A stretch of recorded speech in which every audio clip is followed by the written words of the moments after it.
ഒരു സിനിമ കാണിക്കുന്നതാണ് എനിക്ക് സിനിമയുടെ ഏറ്റവും വലിയ പ്രതിരോധ സാധ്യതയായിട്ട് തോന്നുന്നത്. സിനിമ എടുക്കുന്നതിനേക്കാൾ വലിയ പ്രതിരോധം കാണിക്കും. നമുക്ക് വേണ്ടി തന്നെയാണ് ജയില്, നമുക്ക് വേണ്ടി തന്നെയാണ് പാർക്ക്, നമുക്ക് വേണ്ടി തന്നെയാണ് യൂണിവേഴ്സിറ്റി ഒക്കെ. നിങ്ങൾ ഈ പ്രിസണർ നമ്പർ എന്ന് പറഞ്ഞ് കണ്ട ഡോക്യുമെന്ററി കൈലി നമ്പർ എന്ന് പറഞ്ഞാണ് ഐഡിയസ് വകയിൽ പ്രദർശിപ്പിച്ചത്.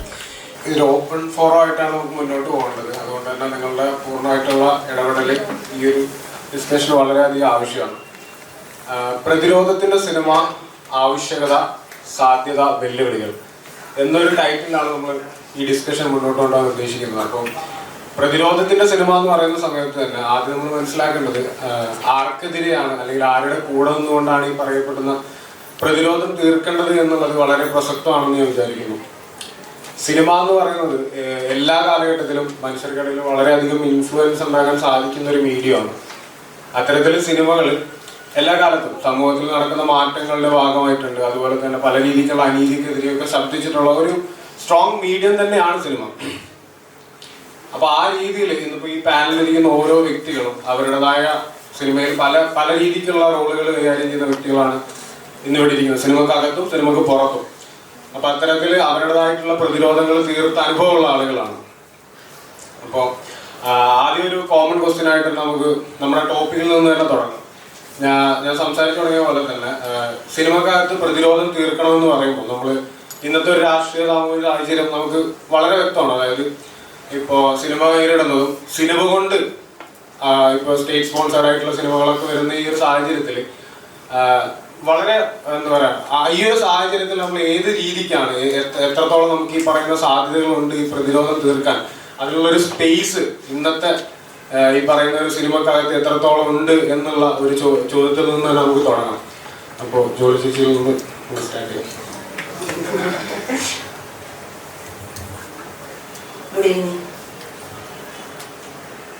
ഇതൊരു കുഴപ്പം പിടിച്ച ചോദ്യമാണെന്ന് ചോദിച്ചാൽ ആണ്, അതേസമയം അത്രത്തോളം കുഴപ്പമുണ്ടോയെന്ന് വെച്ചാൽ അല്ല. കാരണം അത് ഞാൻ വളരെ ലളിതമായിട്ട് പറയാൻ ഉദ്ദേശിക്കുന്നത് ചിലർ രാഷ്ട്രീയ അടിമത്തം നിലനിൽക്കുന്ന ഒരിടത്തിലാണ് നമ്മൾ രാഷ്ട്രീയ തടവുകാരെ കുറിച്ച് സംസാരിക്കാനിരിക്കുന്നതെന്നുള്ളതാണ് മനസ്സിലായത്. ഇത് എവിടെ നിന്നാണ് നമ്മൾ തുടങ്ങേണ്ടതെന്നുള്ളതാണ്. അപ്പോൾ ഒന്ന് സിനിമയിലേക്ക് വരുമ്പോൾ പ്രതിരോധം തന്നെ നഷ്ടപ്പെടുന്ന ഒരു സമൂഹത്തിൽ സിനിമയ്ക്ക് മാത്രമായിട്ട് ഒരു പ്രതിരോധം ഉണ്ടോ എന്നുള്ളതാണ് ഒരു ചോദ്യം. ഇനി അങ്ങനെ ഉണ്ടെങ്കിൽ തന്നെ അത് എങ്ങനെ ആയിരിക്കണം എന്നുള്ളത് നമ്മളുടെ ഒരു വലിയ കടമ്പയാണ്. അതാണ് നമ്മുടെ വെല്ലുവിളി. എനിക്ക് തോന്നുന്നു ഇതിനെക്കുറിച്ച് കൂടുതൽ ആ ഒരു ധാരയിൽ നിന്ന് കൂടുതൽ ഇടപെട്ടുകൊണ്ടിരിക്കുന്ന ഒരു വ്യക്തി എന്നുള്ള രീതിയിൽ എനിക്ക് തോന്നുന്നു പ്രതാപിനായിരിക്കും അത് കൂടുതൽ പറയാൻ കഴിയാമെന്ന് തോന്നുന്നു. പക്ഷെ അതേസമയം ആസ് എ വ്യൂവർ അല്ലെങ്കിൽ അതിനകത്ത് വർക്ക് ചെയ്യുന്ന ഒരാളെന്നുള്ള രീതിയിൽ ഞാൻ മനസ്സിലാക്കുന്നത് ഇന്നത്തെ സിനിമ ഇപ്പോൾ എത്തി നിൽക്കുന്ന മലയാള സിനിമയെ എടുത്ത് നോക്കിക്കഴിഞ്ഞാൽ അതിന് പ്രതിരോധത്തിൻ്റെ പോയിട്ട് മനുഷ്യത്വത്തിൻ്റെ ഭാഷയുണ്ടോയെന്ന് തന്നെ ഞാൻ സംശയിക്കുന്നുണ്ട്. കാരണം അത്രയ്ക്കും എല്ലാത്തിനെയും എവിടെയും ഒരു നേർത്ത അതിർവരമ്പുകളില്ലാതെ എന്തിനേയും ഒരു കോണ്ടന്റ് എന്നുള്ള രീതിയിൽ നമ്മൾ സമീപിക്കാൻ തുടങ്ങിയിരിക്കുന്നു. മനുഷ്യനെ, ഇമോഷൻസിനെ, ഫീലിങ്സിനെ, ഈവൻസിനെ എല്ലാം നമ്മൾ അങ്ങനെ സമീപിക്കുന്ന ഒരു കാലത്താണ്. ഇപ്പോൾ സിനിമ എന്ന് പറയുമ്പോൾ നമ്മൾ 2-2.5 മണിക്കൂർ 1 മണിക്കൂർ കാണുന്ന ബിഗ് സ്ക്രീൻ അല്ല. അത് മാത്രമല്ല, ഞാൻ പറഞ്ഞ ഒരു ചലിക്കുന്ന ചിത്രങ്ങൾ നമ്മളെ അങ്ങനെ സ്വാധീനിക്കുന്നുണ്ട് എവിടെയും. അതിൻ്റെ നെറേറ്റീവ് ആരാണ് തീരുമാനിക്കുന്നത് എന്നുള്ളത് പോലും നമുക്ക് മനസ്സിലാവുന്നില്ല. കാരണം ഓൾറെഡി തീരുമാനിക്കപ്പെട്ട. അപ്പോൾ ഇന്ന് നമ്മൾ ഈ ഡോക്യുമെൻ്ററി കണ്ടു. ഞാൻ ആദ്യം കണ്ട ഡോക്യുമെൻ്ററി ഇതാണ്, രാവിലത്തത് കണ്ടില്ല. അപ്പോൾ ഉമർ ഖാലിദിനെ കുറിച്ചുള്ള ഡോക്യുമെൻ്ററി കാണുമ്പോൾ നമുക്ക് മനസ്സിലാവുന്നുണ്ട് എവിടെയിരുന്നു എങ്ങനെയും നമുക്ക് നെറേറ്റീവ്സിന് മാറ്റിയെടുക്കാൻ കഴിയുന്നുണ്ട്. അപ്പോൾ ഇങ്ങനെ വളരെ സങ്കീർണമായ ദൃശ്യഭാഷ കൊണ്ട് തന്നെ സ്വപ്നവും കാവ്യവും കലാപവും ചമയ്ക്കുന്ന ഒരു ലോകത്തും കൂടി ഇരുന്നിട്ടാണ് നമ്മൾ പ്രതിരോധത്തിനെ കുറിച്ച് സംസാരിക്കുന്നത്. അത് സിനിമയിലൂടെ എങ്ങനെയാണെന്നുള്ളത് നേരത്തെ പറഞ്ഞതുപോലെ ഇവിടുത്തെ ആദ്യത്തെ ഫിലിം സൊസൈറ്റി ഫെസ്റ്റിവൽ ഉണ്ടാക്കിയത്, ആദ്യത്തെ ഫിലിം ഫെസ്റ്റിവൽ ഉണ്ടായത് മുസോളിനിയുടെ മേൽക്കൈയിലാണ്. അപ്പോൾ അതുകൊണ്ട് നമുക്ക് ഫിലിം സൊസൈറ്റി ഉണ്ടായി എന്നുള്ളതും ഫിലിം ഫെസ്റ്റിവൽസ് ഉണ്ടാകുന്നു എന്നുള്ളതൊക്കെയും പ്രതിരോധത്തിന് തന്നെ ആവണമെന്നില്ല. അപ്പം ഇങ്ങനെ കുറേ ചരിത്ര പാഠങ്ങളും നമ്മുടെ മുന്നിലുണ്ട്. അപ്പോൾ അതിൻ്റെ ബദലായിട്ടാണ് പിന്നീട് കാൻ പോലുള്ള ഫെസ്റ്റിവൽ ഉണ്ടാവുന്നത്. വെനീസിൽ നടക്കുന്ന ഇത്തരം ഫെസ്റ്റിവലിന് ബദലായിട്ട്. അപ്പം ഇങ്ങനെ എപ്പോഴും ഈ കൊണ്ടും കൊടുത്തും ഇതിനെ മനസ്സിലാക്കത്തക്ക ശേഷിയുള്ള ഈ രാഷ്ട്രീയമായി ഉയർന്ന അവബോധമുള്ള ഒരു ജനതയ്ക്കാണ് ഇതിനെ അങ്ങനെ വളർത്തിയെടുക്കാൻ പറ്റുള്ളൂ എന്നാണ് ഞാൻ വിചാരിക്കുന്നത്. എനിക്ക് തോന്നുന്നു കൂടുതൽ ഇക്കാര്യത്തെക്കുറിച്ച് സംസാരിക്കാനായിട്ട് പ്രതാപായിരിക്കും അല്ലെങ്കിൽ രാംദാസിനായിരിക്കും നല്ലതെന്ന് തോന്നുന്നു. Thank you.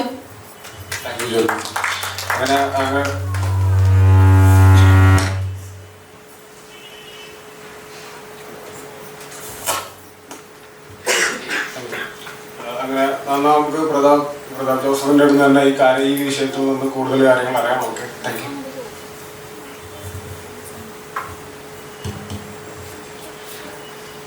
ഞാൻ ഈ ചോദ്യത്തിന്റെ ഉത്തരത്തിലേക്ക് അങ്ങനെ എനിക്ക് വ്യക്തതയൊന്നുമില്ല. നമുക്ക് പരസ്പരം സംസാരിച്ചതിലേക്ക് എത്താന്നുള്ളതേ ഉള്ളൂ. ഒരു കാര്യം ഞാൻ പറയാം. ഇപ്പം നമ്മളിവിടെ ഈ ഉദ്ഘാടന സമ്മേളനത്തിൽ അലൻ പറഞ്ഞൊരു സംഗതി ഉണ്ടല്ലോ, ഈ പോലീസിന്റെ നോട്ടീസ്.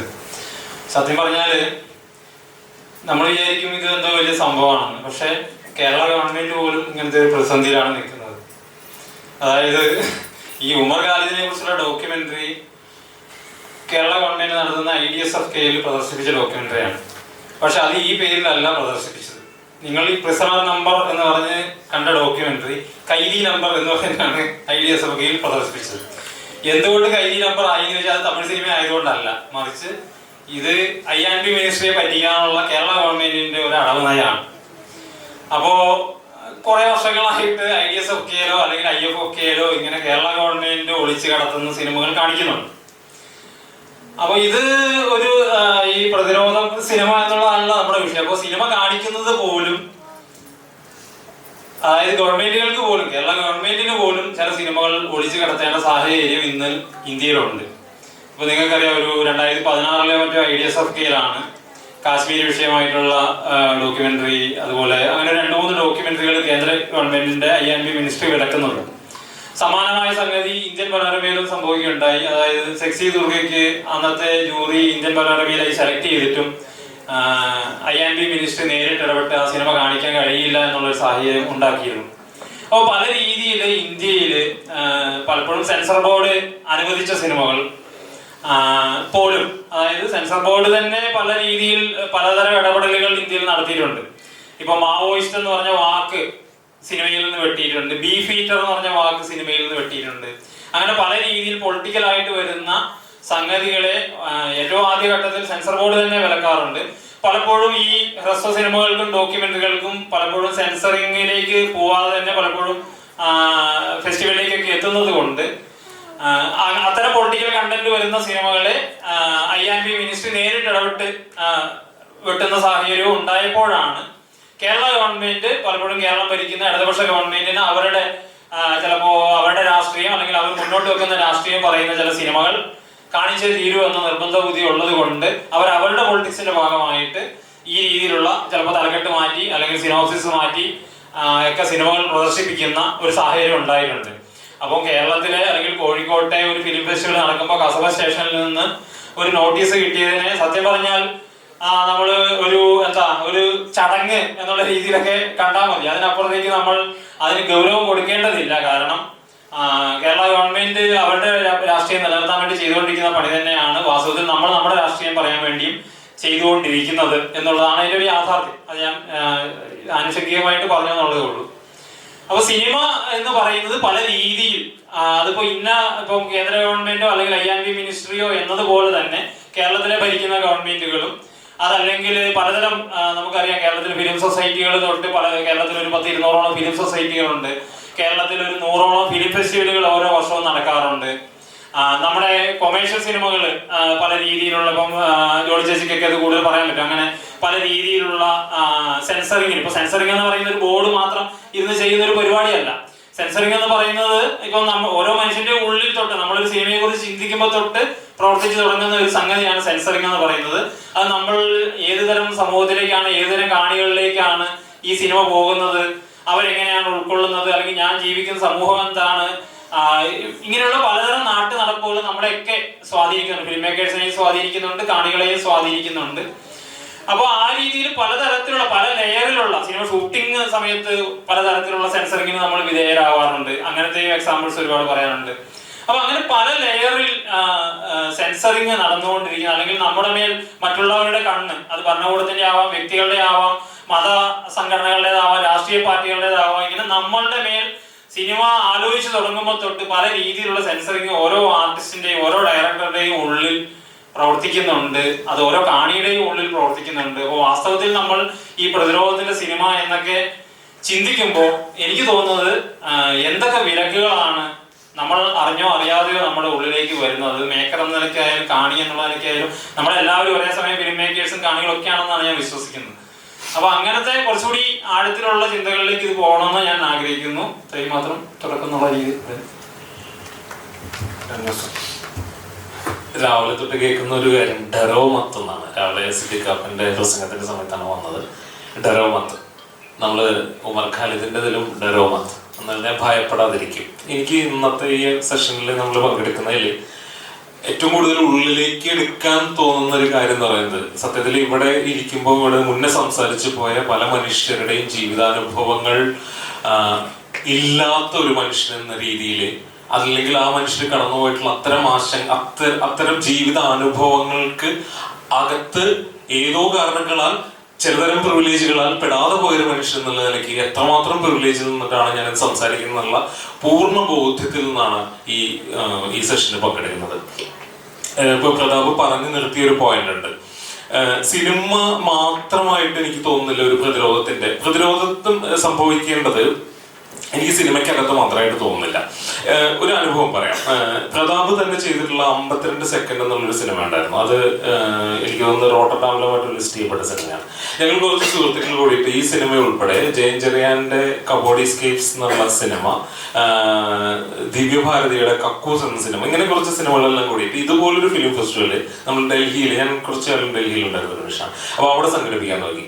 ഈ 3 സിനിമകൾ മാത്രമായിട്ട് അവിടെ കാണിക്കാൻ പറ്റില്ല. അന്ന് 52 സെക്കൻഡ് കാണിക്കാൻ കാരണം ദേശീയഗാന വിവാദം നടക്കുന്ന സമയമാണ്. അപ്പൊ 52 സെക്കൻഡ് അറിയാലോ, ദേശീയഗാനത്തിന്റെ സമയമാണ്. അപ്പൊ അതുമായിട്ട് ബന്ധപ്പെട്ടിട്ട് അതായിരുന്നു ഇനോഗ്രൽ മൂവി. നമുക്ക് ഇതേപോലെ നോട്ടീസ് കിട്ടി ഈ 3 സിനിമകൾ മാത്രം പ്രദർശിപ്പിച്ചുകൂടാ. അപ്പൊ അതിന് പറഞ്ഞൊരു കാരണം അതിന് സെൻസർഷിപ്പ് ഇല്ല. അപ്പൊ ഈ സെൻസർഷിപ്പ് ഇല്ലാത്ത സിനിമകൾ മറ്റു പല സ്ഥലത്തും പ്രദർശിപ്പിച്ചിട്ടുണ്ട് എന്ന് നമ്മൾ പറയുമ്പോൾ അത് അതായത് നമുക്ക് വേദികൾ പോലും അന്യമാവുന്ന ഒരു സ്ഥലത്താണ് നമ്മൾ നിന്നുകൊണ്ടിരിക്കുന്നത്. ഒരു സ്ഥലത്ത് എനിക്ക് തോന്നുന്നില്ല സിനിമ എടുക്കുന്നതാണ് വലിയ പ്രതിരോധ പ്രവർത്തനം. ഞാൻ സിനിമ എടുക്കുന്നതിനെ വലിയ പ്രതിരോധ പ്രവർത്തനമായിട്ട് കാണുന്നില്ല. ഒരുപക്ഷെ അത് ഫിലിം മേക്കറുടെ എന്തെങ്കിലും എന്താ പറയുന്ന അയാളുടെ ഒരു എക്സിസ്റ്റൻസിന്റെയോ അല്ലെങ്കിൽ മറ്റു പല കാര്യങ്ങളും സിനിമ സംഭവിക്കാം. സിനിമ കാണിക്കുന്നതാണ് എനിക്ക് സിനിമയുടെ ഏറ്റവും വലിയ പ്രതിരോധ സാധ്യതയായിട്ട് തോന്നുന്നത്. സിനിമ എടുക്കുന്നതിനേക്കാൾ വലിയ പ്രതിരോധം കാണിക്കുക. ഇന്നിപ്പം ഇവിടെ ഇരുന്ന് നമ്മൾ ഇപ്പം ഫിലിം മേക്കർ എന്നുള്ള ഐഡന്റിറ്റിക്കകത്തോ അങ്ങനെ ഒരു ബാനറിനകത്താണ് ഇവിടെ ക്ഷണിച്ചിട്ടുള്ളത്. ഇതിനകത്തിരുന്ന് ഈ സിനിമയെ പറ്റി സംസാരിക്കുന്നതിനേക്കാൾ കൂടുതൽ പ്രതിസന്ധി ഈ പരിപാടി സംഘടിപ്പിക്കപ്പെടുന്നതിലായിരുന്നു എന്നത് നമ്മൾ ഈ നോട്ടീസ് കണ്ടപ്പോൾ നമ്മൾ മനസ്സിലാക്കുന്നത്. ഈ ആദ്യത്തെ മൊസഫർ നഗറാബി ബാക്കി ഹേ എന്നുള്ള ഡോക്യുമെന്ററിയുടെ പ്രദർശനമായിരുന്നു ഡൽഹിയിലെ JNUവിലെ കലാപത്തിന്റെ ഒരുപക്ഷെ ഈ സംഘപരിവാർ നടത്തിയ ആ ഒരു കലാപ സംഗതിയുടെ ആദ്യത്തെ ഒരു തുടക്കം എന്ന് പറയുന്നത്. അതിന്റെ പേരിലാണ് അവിടുത്തെ ഉമർ ഖാലിദിനെ പോലെയുള്ള പല മനുഷ്യരും അവരുടെ ഐഡന്റിറ്റിക്കകത്തൊക്കെ നിന്നുകൊണ്ട് പ്രവർത്തിച്ചിരുന്ന വളരെ വളരെ ഇതായിട്ട് പ്രവർത്തിച്ചിരുന്ന പല മനുഷ്യരും അതായത് JNUവിലെ പ്രധാനപ്പെട്ട ഒരു സംഗതി തുടങ്ങുന്നത് ഒരു ഫിലിം ഫെസ്റ്റിവലായിട്ട് ബന്ധപ്പെട്ട് നമ്മൾ ഈ സിനിമയ്ക്കകത്തും പറയുന്നുണ്ട്. അത് ഒരു കവിയരങ്ങുമായി ബന്ധപ്പെട്ട് ഇതൊന്നും അല്ലാത്തൊരു വിഷയമായിരുന്നു ഖാലിദിന്റെ ഡോക്യുമെന്ററിക്കകത്ത് പറയുന്നുണ്ട്. അപ്പൊ എനിക്ക് തോന്നുന്നില്ല സിനിമ എന്ന് പറയുന്നത് ഇതിനകത്തൊക്കെ കൂടെ നിൽക്കുന്ന ഒരു സാധനമാണ്. സിനിമയെ മാത്രമായിട്ടൊരു പ്രതിരോധ സാധ്യതയായിട്ട് നിർത്താൻ പറ്റുമെന്ന് തോന്നുന്നില്ല. ഈ പറയുന്ന മുഴുവൻ പ്രതിരോധത്തിനകത്ത് സിനിമയ്ക്കും ഒരു സാധ്യത കണ്ടുപിടിക്കുക എന്നുള്ളതാണ് എനിക്ക് തോന്നുന്നത്. അതായത് ഇതൊരു കളക്റ്റീവായിട്ട് നിൽക്കേണ്ട ഒന്നായിട്ടാണ് ഞാൻ സിനിമയെ കാണുന്നത്. നിങ്ങൾക്ക് സിനിമയെ മാത്രമായിട്ട് അങ്ങ് രക്ഷിച്ചെടുത്തേക്കാം, ബാക്കിയുള്ളതൊക്കെ അങ്ങനെ പറ്റില്ല. എനിക്ക് തോന്നുന്നില്ല, അത് സാധ്യതയില്ല. ഒരേ സമയം കാണിക്കകത്ത് ഫിലിം മേക്കറിനകത്ത് ഒരേ സമയം ഈ സിനിമ കാണിക്കാനുള്ള സാധ്യതകൾക്കകത്തൊക്കെ സംഭവിക്കണം. അങ്ങനെ വരുമ്പോൾ എവിടെയാണ് നമ്മൾ ഈ വേദികൾ കണ്ടുപിടിക്കുക? എന്താണ് ഇതിന്റെ സാധ്യതകൾ? ഏത് രീതിയിൽ പ്രദർശനങ്ങൾ സംഘടിപ്പിക്കാം? ആരായിരിക്കണം ഇത് കാണേണ്ടത്? സിനിമ ഏത് രീതിയിലായിരിക്കണം മനുഷ്യരിലേക്ക് എത്തേണ്ടത്? അപ്പം ഇങ്ങനെ പല സാധ്യതകളുണ്ട്. ഞാനിപ്പോഴും പൈറസിനെ സപ്പോർട്ട് ചെയ്യുന്നുണ്ട്. അതിന്റെ ഒരു കാരണം പൈറസിയിലൂടെയാണ് വഴിയാണ് വളരെ പ്രധാനപ്പെട്ട പല സിനിമകൾ നമ്മളിലേക്ക് എത്തിയത് എന്നുള്ളതാണ്. അതുകൊണ്ട് പൈറസി എന്താ പ്രശ്നമാവുന്നത്? എനിക്ക് തോന്നുന്നില്ല പൈറസി വലിയ പ്രശ്നമാവുന്നത്. അത് മുതലാളിത്തത്തിന് മാത്രം വരുന്നത്. ഇപ്പം നമ്മള് മറ്റേ രാകേഷ് ശർമ്മയുടെ ഫൈനൽ സൊല്യൂഷൻ എന്നുള്ള സിനിമ അദ്ദേഹം തന്നെ ഈ അടുത്തൊരു പ്രഭാഷണത്തിൽ പറഞ്ഞു, നിങ്ങൾ പൈറേറ്റ് ചെയ്തേക്കും എന്ന് പറഞ്ഞിട്ട് ഞാൻ കൊടുത്തു വിട്ടു, എല്ലാവർക്കും അത് പൈറേറ്റ് ചെയ്തോളൂ. നിങ്ങളൊരു അതായത് എല്ലാ മനുഷ്യരോടും ചെയ്തത്, നിങ്ങളൊരു CD എടുക്കുന്ന CD-യുടെ കാലമാണ് ഫൈനൽ സൊല്യൂഷൻ ഇറങ്ങുന്ന സമയത്ത്. ഗുജറാത്ത് കലാപവുമായി ബന്ധപ്പെട്ട ഡോക്യുമെന്ററി ആണെന്ന് എല്ലാവർക്കും അറിയാം. അപ്പൊ ഗുജറാത്തിലെ ആ വിഷയമായിട്ട് ബന്ധപ്പെട്ടിട്ടുള്ള ഡോക്യുമെന്ററി പ്രദർശിപ്പിക്കുന്ന സമയത്ത് അദ്ദേഹം പറഞ്ഞു, നിങ്ങൾ കാണികൾക്ക് എല്ലാവർക്കും ഒരു CD കൊടുത്തു, നിങ്ങൾ ഈ സംഗതി നിങ്ങൾ ചെയ്യേണ്ടത് നിങ്ങൾ കാണുക, അതിന്റെ 5 കോപ്പി എടുത്ത് മറ്റുള്ള ആളുകൾക്ക് കൊടുക്കുക. നമുക്കറിയാം ജാഫർ മനാശി എങ്ങനെയാണ് സിനിമ എടുത്തത്. ജാഫർ മനാശിയുടെ സിനിമ എടുക്കുന്നത് 10 വർഷത്തേക്ക് ഭരണകൂടം പറഞ്ഞപ്പോൾ അദ്ദേഹം എടുത്ത സിനിമയുടെ പേര് this is not a film. ഈ രീതിയിൽ സിനിമ എടുക്കുകയും അതിന് this is not a film എന്ന് പേരിടുകയും ചെയ്യുക എന്നുള്ള ഒരു ആക്ടാണ് നമ്മൾ ജാഫർ മനാശിയുടെ ഒരു ചരിത്രത്തിൽ നമ്മൾ കാണുന്നത്. അപ്പൊ അതുപോലെ അദ്ദേഹം പറഞ്ഞ പൈറസി എന്തുകൊണ്ടാണ് നമുക്ക്, ഞാൻ പറയുന്ന സിനിമകൾ പൈറേറ്റ് ചെയ്യപ്പെടട്ടെ എന്നാണ് ഞാൻ പറയുന്നത്. സിനിമ എടുക്കിയത് പൈറസിയുടെ ഒരു പ്രശ്നം വരുന്നത് ഇതൊരു മുതലാളിത്തത്തിന്റെ ഒരു കമ്മോഡിറ്റി ആണെന്നും അതായത് പണം ജനറേറ്റ് ചെയ്യുന്ന ഒരു ഉൽപ്പന്നമായിട്ട്, ഒരു കമ്മോഡിറ്റി ആയിട്ട്, ഒരു മീഡിയ കണ്ടന്റ് ആയിട്ട് നിങ്ങളുടെ അകത്ത് അതിനെ വീണ്ടും വീണ്ടും ജനറേറ്റ് ചെയ്യുകയും അത് അത്തരം ബാധ്യതകൾ ഇല്ലാതെ സിനിമ എടുക്കുകയാണെങ്കിൽ എനിക്ക് തോന്നുന്നു ഇതിനെ പൊളിക്കാനുള്ള ഏറ്റവും നല്ല വഴി പൈറേറ്റ് ചെയ്യുക എന്നുള്ളതാണ്. എങ്ങനെയാണ് ഇന്ത്യസ് ഡോട്ടർ എന്നുള്ള സിനിമ ഇന്ത്യയിലെ മുഴുവൻ മനുഷ്യരും കണ്ടുപോയത്? ഇന്ത്യസ് ഡോട്ടർ എന്നുള്ള സിനിമ BBC ഇറക്കിയ സിനിമ, അത് കഴിഞ്ഞിട്ട് പിന്നീട് രണ്ടാമത് വന്നിട്ടുള്ള BBC-യുടെ മോദിയെ പറ്റിയിട്ടുള്ള സിനിമ നമ്മളെല്ലാവരും കണ്ട സിനിമയാണ്. ഈ സിനിമ എങ്ങനെയാണ് നമ്മളെല്ലാവരും കണ്ടത്? പൈറേറ്റ് ചെയ്തിട്ടാണ് സിനിമ ചെയ്യുന്നത്. സിനിമകള് പൈറേറ്റ് ചെയ്യുക എന്നുള്ളത് അത്ര തെറ്റായിട്ടുള്ള ഒരു കാര്യമായിട്ട് എനിക്ക് തോന്നുന്നില്ല. അതൊരു പൊളിറ്റിക്കൽ ആക്ട് ആയിട്ടാണ് തോന്നുന്നത്. Only if the film maker agrees. അതൊരു വളരെ പ്രധാനപ്പെട്ട. ആരാണ് ഇതിന്റെ ഉൽപാദകൻ? ആ ഉൽപാദകൻ അനുവദിക്കുന്നുണ്ടെങ്കിൽ, ആ ഉൽപാദകന്റെ ലക്ഷ്യം മറ്റൊന്നാണെങ്കിൽ അത് വളരെ അൺലോഫുൾ ആയിട്ടുള്ള, അല്ലെങ്കിൽ ഞാൻ അൺലോഫുൾ എന്നുള്ള വാക്ക് തന്നെ എനിക്ക് തെറ്റായിട്ടാണ് എനിക്ക് തോന്നുന്നത്. കാരണം ലോ എന്നുള്ളത് തന്നെ ചില സമയങ്ങളിൽ വലിയ രീതിയിലുള്ള ഒരു തമാശയോ അല്ലെങ്കിൽ മറ്റെന്തെങ്കിലും ഒക്കെ മറ്റു മനുഷ്യരെ എന്താ പറയുന്നത്, ചിലരെ മാർജിനലൈസ് ആയിട്ടുള്ള മനുഷ്യരെയൊക്കെ അകപ്പെടുത്താനുള്ള ഒരു സാധനമായിട്ട് നിൽക്കുന്ന സമയത്ത് അൺലോഫുൾ എന്നുള്ള വാക്ക് എനിക്ക് അത്ര ഇതല്ല. പക്ഷെ എങ്കിലും നമ്മളൊരു നിയമവ്യവസ്ഥതയ്ക്കകത്താണ്, ഒരു കോൺസ്റ്റിറ്റ്യൂഷണൽ ഇതിനകത്താണ് നിൽക്കുന്നത് എന്നുള്ളത് കൊണ്ട് ഞാൻ അൺലോഫുൾ എന്നുള്ള വാക്ക് ഉപയോഗിക്കുന്നത്. ഫിലിം മേക്കർ സമ്മതിക്കുകയാണെങ്കിൽ, അതായത് അത്തരത്തിലുള്ള സാധ്യതകളിലേക്ക് സിനിമ എത്തണം. നമുക്ക് ഈ സോഷ്യൽ മീഡിയയിൽ ഇതൊന്നും ഇല്ലാത്ത കാലത്തും ഈ ലോകത്ത് പലയിടത്തും മൂവ്മെന്റുകൾ ഉണ്ടായിട്ടുണ്ട്, സമരങ്ങൾ ഉണ്ടായിട്ടുണ്ട്, സാധ്യതകൾ ഉണ്ടായിട്ടുണ്ട്. എനിക്ക് തോന്നുന്നത് പൈറസി ഇപ്പൊ ഇറാൻ പോലെയുള്ള അല്ലെങ്കിൽ ഈ രീതിയിലുള്ള ഭരണകൂടത്തിന്റെ ഇതായിട്ടുള്ള പല രീതിയിലുള്ള ലിമിറ്റേഷൻസിനകത്ത് നിന്ന് സിനിമ എടുക്കുന്ന പല മനുഷ്യരും ചെയ്തുകൊണ്ടിരിക്കുന്നത്. നിങ്ങൾ സിനിമ എടുക്കുക, പൈറേറ്റ് ചെയ്യുക. ഒറ്റക്കാര്യം ഈ നവ മുതലാളിത്ത ലോക വ്യവസ്ഥിതി, കമ്പോള വ്യവസ്ഥിതി നമ്മൾക്കകത്ത് അടിച്ചേൽപ്പിക്കപ്പെട്ടിട്ടുള്ള ഒന്നാണ്. ആ ചിന്താഗതിയാണ് എനിക്ക് തോന്നുന്നത് പൈറസിയോടെ നമുക്ക് എന്തോ പ്രശ്നമുള്ളത്. ഫിലിം മേക്കർ സമ്മതിക്കുന്ന പക്ഷം പൈറേറ്റ് ചെയ്യുക, ഇത് സിനിമകൾ സൗജന്യമായിട്ട് കാണാൻ കൊടുത്തു വിടുക. ഞാൻ എടുക്കുന്ന ഒരു സിനിമ എനിക്ക് നല്ലതാണെന്ന് തോന്നി, ഞാൻ പ്രതാപന് കൊടുക്കുന്നു, പ്രതാപ് 10 ആളെ കാണിക്കുന്നു, അയാൾ 10 ആളെ കാണിക്കുന്നു. ഇതിങ്ങനെ സർക്കുലേറ്റ് ചെയ്യുക, നമുക്ക് അതിൻ്റെതായിട്ടുള്ള സാധ്യതകൾ കണ്ടുപിടിക്കുക എന്നല്ലാതെ ഈ ഒരു ലോകക്രമത്തെ ഒരു ദിവസം കൊണ്ട് അട്ടിമറിച്ചെടുക്കുകയും ചെയ്യാമെന്ന്. അങ്ങനെയൊക്കെ തന്നെയാണല്ലോ പലതും. പല എന്താ പറയുന്നത്, നിരോധിക്കപ്പെട്ട പുസ്തകങ്ങളാണ് ലോകത്ത് ഏറ്റവും കൂടുതൽ വായിക്കപ്പെട്ട പുസ്തകങ്ങൾ. നിരോധിക്കപ്പെട്ട സിനിമകളാണ് ലോകത്ത് ഏറ്റവും കൂടുതൽ മനുഷ്യർ കണ്ടിട്ടുള്ള സിനിമകൾ. അത് തീർച്ചയായിട്ടും അത് വളരെ വാസ്തവമുള്ള ഒരു കാര്യമാണ്. എനിക്ക് തോന്നുന്നു പ്രതിരോധം എന്നത് സിനിമയ്ക്കകത്ത് മാത്രം തീർക്കേണ്ടതല്ല. പ്രതിരോധം എന്നത് സിനിമയ്ക്കകത്ത്, അതായത് സമൂഹത്തിനകത്ത് തുടർച്ചയായിട്ട് ഉണ്ടായി വരേണ്ട ഒന്നാണ്. അതിനകത്ത് സിനിമയും ഒരു ഘടകമായി നിൽക്കുന്നതാണ് എനിക്ക് പറയാനുള്ളത്. ഒരുപാട് ചർച്ചകൾക്ക് വഴിവെക്കുന്ന വാക്കുകളായിരുന്നു പറഞ്ഞത്. അതിന്റെ തുടർ ചർച്ചകളിലേക്ക് നമുക്ക് വരാം. സിനിമക്ക് പുറത്തെ രാഷ്ട്രീയം എന്ന് പറയുന്ന സമയത്ത് ജോളി ചെറിയത്തിനെ കുറിച്ച് പറയാന്നുണ്ടെങ്കിൽ, ആള് സിനിമയിലേക്ക് വരുന്നതിന് മുമ്പ് സജീവമായിട്ട് രാഷ്ട്രീയമായിട്ടുള്ള കാര്യങ്ങളിൽ ഇടപെടുകയും സജീവമായിട്ട് രാഷ്ട്രീയ പ്രവർത്തനം നിർവഹിച്ചുകൊണ്ടിരിക്കുന്നതിനിടെ പിന്നീടാണ് ആള് സിനിമയിലേക്ക് വരുന്നത്. സമൂഹത്തിൽ നിലനിൽക്കുന്ന അനീതിക്കെതിരെ സംസാരിക്കുന്നു, അല്ലെങ്കിൽ അത്തരത്തിലുള്ള വിഷയങ്ങൾ ഇടപെടുന്നു എന്നുള്ളതിന്റെ ഭാഗമായിട്ട് തന്നെ സ്റ്റേറ്റിന്റെ ടൂളുകളെ പോലീസിൽ നിന്നും പല രീതിക്കുള്ള എന്താ പറയുക വെല്ലുവിളികൾ നേരിട്ടിട്ടുള്ള ആളാണ് ജോളി ചെറിയത്ത്. പല രീതിക്കുള്ള ചാപ്പകുത്തലുകളൊക്കെ നേരിട്ടിട്ടുണ്ട്. മാവോയിസ്റ്റ് എന്നതുപോലെ തീവ്രവാദ ആശയങ്ങൾ വിശ്വസിക്കുന്ന ആൾ, ഇത്തരത്തിലുള്ള ഒരുപാട് വെല്ലുവിളികൾ ജോളി ചെറിയത്ത് നേരിട്ടിട്ടുണ്ട്. അപ്പൊ ആ ഒരു സമയത്ത് അനുഭവപ്പെട്ടിട്ടുള്ള കാര്യങ്ങൾ എന്തൊക്കെയായിരുന്നു? അതുപോലെ തന്നെ സിനിമ എന്ന് പറയുന്ന ഒരു സ്പേസിൽ നിൽക്കുമ്പോൾ ഇത്തരത്തിലുള്ള നിലപാടുകൾ എടുക്കുന്നതിന്റെ ഭാഗമായിട്ട് സിനിമക്കകത്ത് നിന്ന് നേരിട്ടിട്ടുള്ള വെല്ലുവിളികൾ എന്തൊക്കെയായിരുന്നു?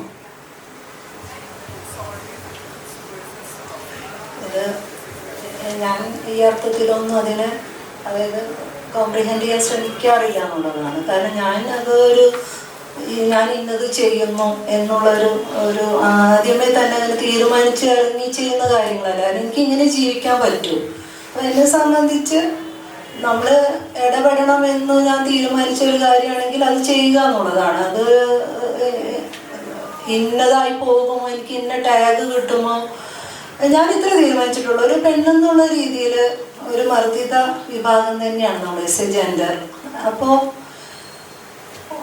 അധികാരത്തിനൊപ്പം നിന്നുകൊണ്ട് പ്രശ്നങ്ങൾ പരിഹരിക്കലാണ് എളുപ്പമെന്ന് ആരെങ്കിലും വിചാരിക്കുന്നുണ്ടെങ്കിൽ അത് വലിയ മണ്ടത്തരായിട്ട് തന്നെ ഞാൻ തിരിച്ചറിയുന്നത്. രാഷ്ട്രീയമായിട്ട് അധികാരത്തിനൊപ്പം നിന്നുകൊണ്ട് പ്രശ്നങ്ങൾ പരിഹരിക്കാവുന്ന രീതിയിലായിരുന്നു നമ്മുടെ ജനാധിപത്യ സംവിധാനങ്ങളുടെ കിടപ്പ് എന്നുണ്ടെങ്കിൽ നമ്മൾ ആരും ഇന്ന് കാണുന്ന ഇത്രയും മനുഷ്യർ ജയിലിലൊന്നും എത്തില്ലല്ലോ. എന്നൊന്ന് ആലോചിച്ച് നോക്കി, എന്തെങ്കിലും ക്രൈം ചെയ്തതിൻ്റെ പുറത്തൊന്നുമല്ല നമ്മുടെ ജയിലുകൾ നിറയുന്നത്.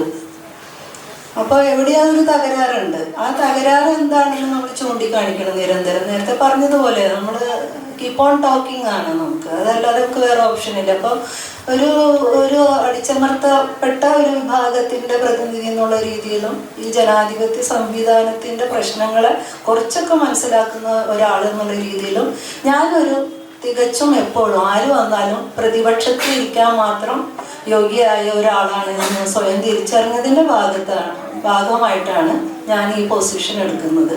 അതല്ലാതെ അതിനകത്ത് എനിക്ക് വേറെ ഉത്കണ്ഠകളൊന്നുമില്ല. സ്റ്റേറ്റ് എന്ന് പറയുന്നത് ലോ വെച്ചിട്ട് സ്റ്റേറ്റിന്റെ താല്പര്യങ്ങൾക്ക് എതിരെ ഉള്ളവരെ ഒതുക്കാനുള്ളതാണ്. അത് വേറെ എന്താ അതിന്റെ പണി?